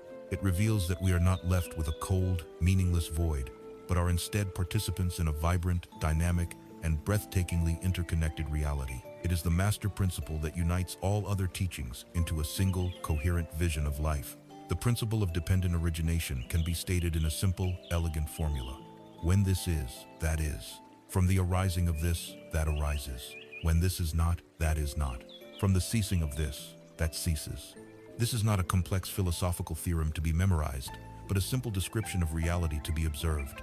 It means that nothing, absolutely nothing, exists in isolation. Everything arises in dependence upon other things. Nothing has an independent, intrinsic existence of its own. Every object, every person, every thought, every event is a convergence point for the entire universe. To grasp this profound truth, let us contemplate a simple object, something you might be holding in your hand or see on a desk nearby, a single sheet of paper. Let us use our sharpened awareness to look deeply into its nature. On the surface, it appears to be a separate, solid thing. But what is it really? For this paper to exist, there must first have been a tree. But the tree cannot exist by itself. It needs the sun to provide the energy for photosynthesis. It needs the rain and the clouds to provide water. And it needs the soil and the earth to provide nutrients. So, as we look at the paper, we can see the sunshine, we can see the cloud, we can see the richness of the earth. They are not separate from the paper, they are embedded within it. Furthermore, a logger had to cut down the tree. The logger needed parents to be born. He needed food to have the strength to work. So the wheat field, the farmer who grew the wheat, and the baker who made his bread are all present in this sheet of paper. The logger needed a saw, so the miner who dug the iron ore from the ground and the factory worker who forged the steel are also, in a very real sense, inside this paper. The paper had to be transported, so the fuel for the truck and the minds of the engineers who designed the roads are here too. If we continue this investigation, we will see that the entire cosmos, in all its complexity and history, has conspired to bring this simple sheet of paper into being. It cannot exist by itself. It can only interbe with everything else. To be is to interbe. This is the truth of dependent origination made tangible. The Buddha most famously applied this principle to show how our own suffering, our dukkha, arises. He laid out a chain of 12 causal links, showing that our pain is not a random misfortune or a punishment from the gods, but an observable, conditioned process. We need not examine all 12 links in their scholarly detail to grasp the essential point. Consider the arising of a moment of anger. It does not simply appear from nowhere. It arises dependently. First, there is contact at a sense door, for instance. The ear hears a sharp, critical word. This contact immediately gives rise to a feeling tone. A Veda in this case, an unpleasant one. The untrained mind reacts to this unpleasant feeling with craving, a tanha, desperate desire for the unpleasantness to go away. This craving quickly hardens into clinging, upadana way. Cling to the story of being wronged, replaying the words in our mind, building a case against the other person. This clinging to a sense of a wronged me leads to becoming the solidifying of an identity as an angry person. This becoming leads to the birth of the full-blown emotional state and all its attendant suffering, the clenched jaw, the bitter thoughts, the desire to retaliate. To see this chain is to see the key to our own freedom, because suffering arises from conditions. If we can intervene and change the conditions, the suffering will not arise. The chain can be broken. For example, when the unpleasant feeling tone arises from the critical word, if we can meet that raw feeling with mindfulness instead of with reactive craving, the chain is snapped right there. We feel the unpleasantness, we acknowledge it, we breathe with it, and we let it pass without building a story around it. The craving doesn't arise, the clinging doesn't happen, The angry self is never born. The entire cascade of suffering is prevented. The diagnosis of the illness contains within it the map for the cure. To visualize this reality of profound interconnectedness, we can use a powerful image from Mahayana Buddhism, the jewel net of the god Indra. Imagine a vast cosmic net stretching out infinitely in all directions. At every single point where the threads of the net cross, there hangs a single, perfect, multifaceted crystal jewel. The miraculous nature of this net is that if you were to look closely into the polished surface of any one jewel, you would see reflected within it every other jewel in the entire infinite net. And within each of those countless reflections, you would find again the reflection of all the other jewels, and so on, in an endless, holographic cascade of light and interdependence. This is a metaphor for the universe. Each of us, each sentient being, each atom, each thought is one of these jewels. We are distinct, yet we are not separate. Our very being is constituted by the reflections of everything else. The whole universe is present in every part. When we truly grasp this, the illusion of our own isolated existence is shattered. We see that we are not a lonely jewel hanging in the void. We are a nexus point where the entire universe shines and reflects itself. This is not a mere intellectual idea. It is a vision that can inspire a feeling of profound awe, reverence, and belonging. When we begin to live from this understanding, the implications for our lives are radical and transformative. First, it cultivates a deep sense of responsibility. We realize that our every thought, word, and action sends ripples out through this intricate web.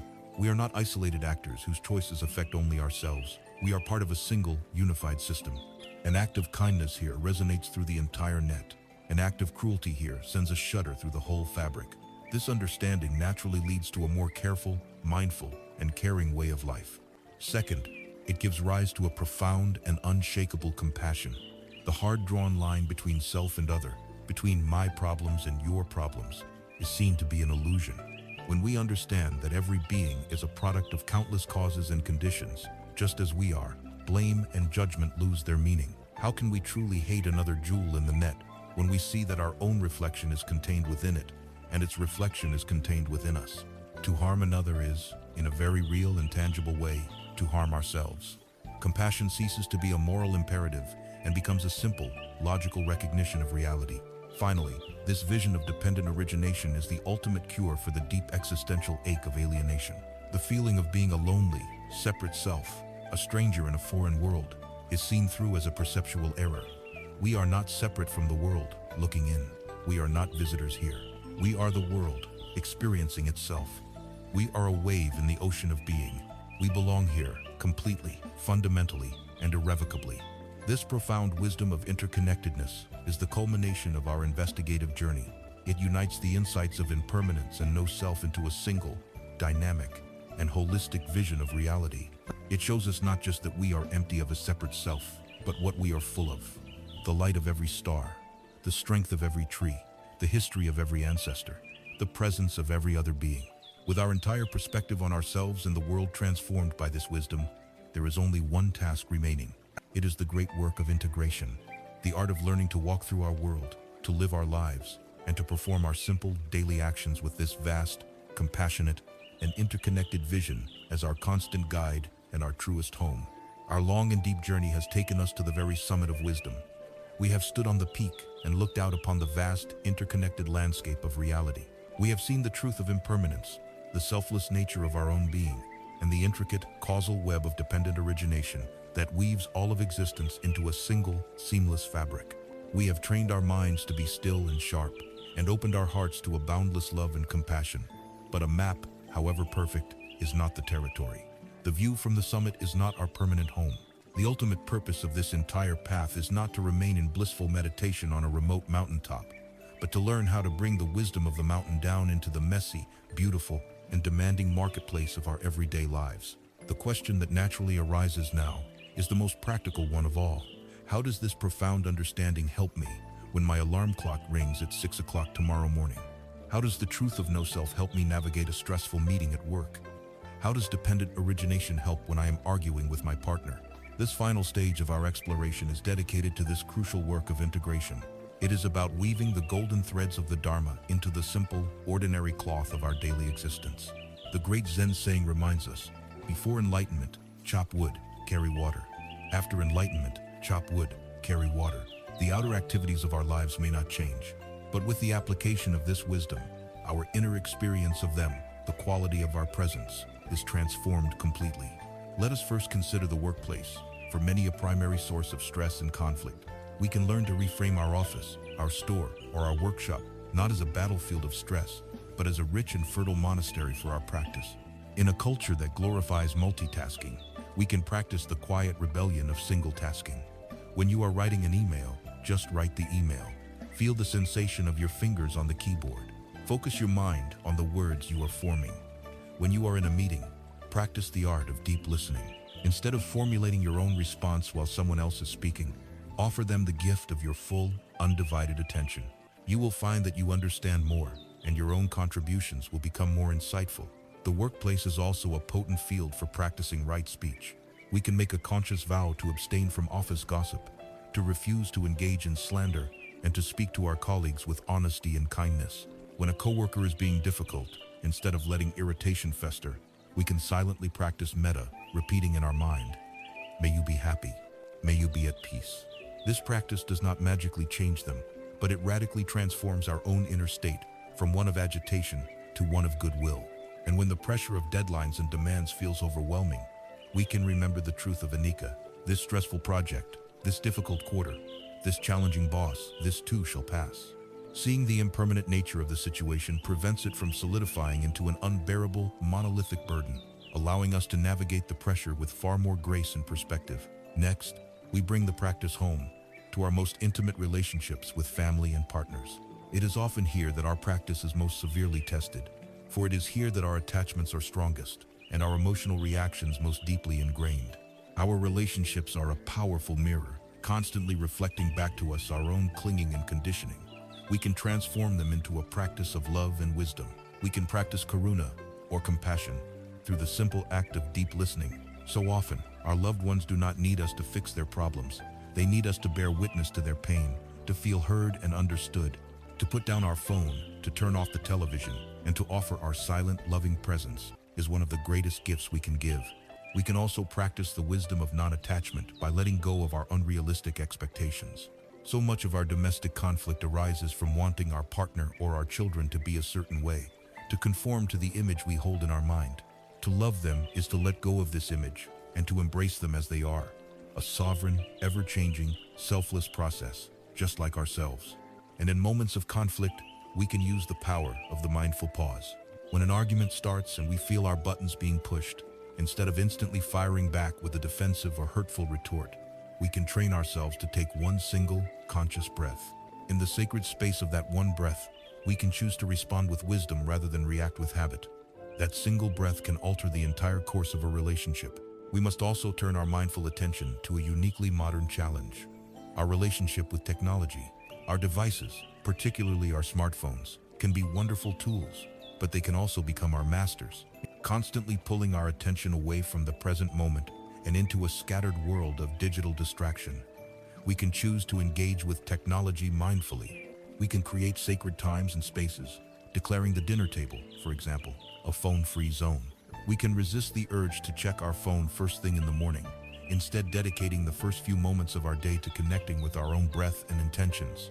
When we do pick up our phone, we can do so with a clear purpose, asking ourselves, what is my intention right now?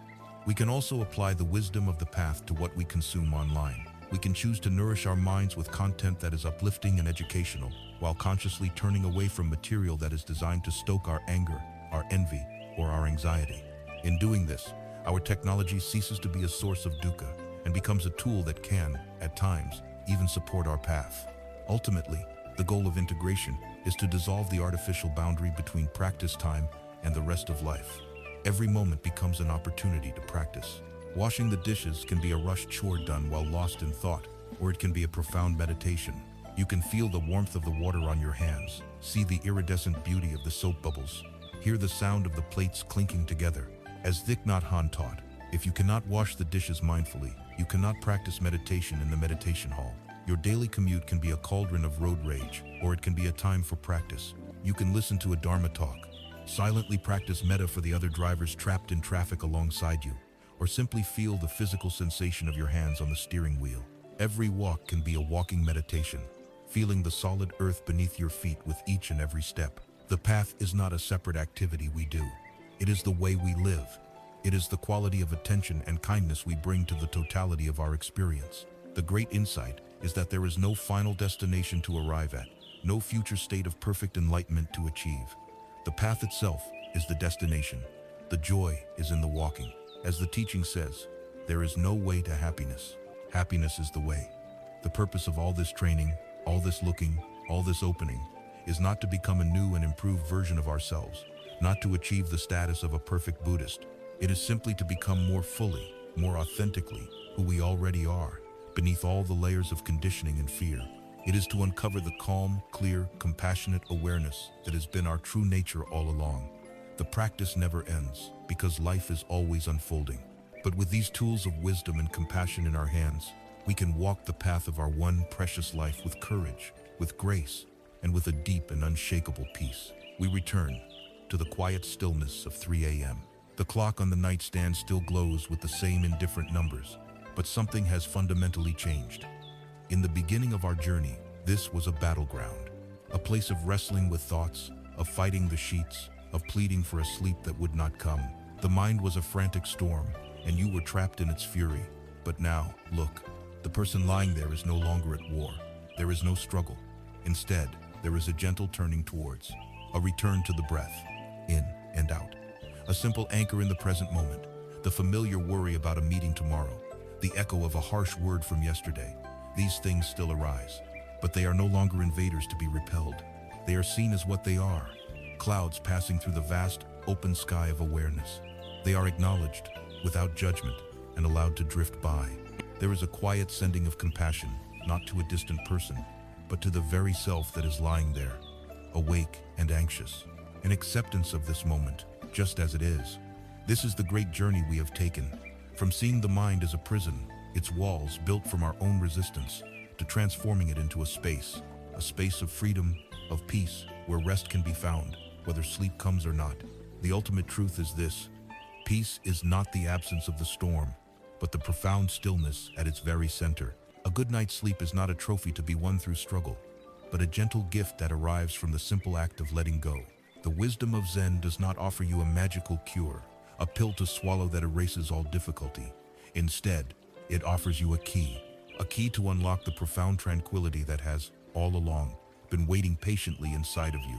It has always been there, beneath the noise of modern life, beneath the chatter of the anxious mind. You are not a victim of your thoughts. You are not helpless in the face of your own anxiety. You now possess the tools, the understanding, and the innate capacity to find true, authentic rest. You have the power to step out of the storm and into the quiet center. So tonight, when you lay your head down, try a simple experiment. Try to listen, not to the endless narrative of your thoughts, but to the vast, silent space in which all of those thoughts arise and pass away. Listen to the quiet that holds everything. Your peace is right there. It has been waiting for you.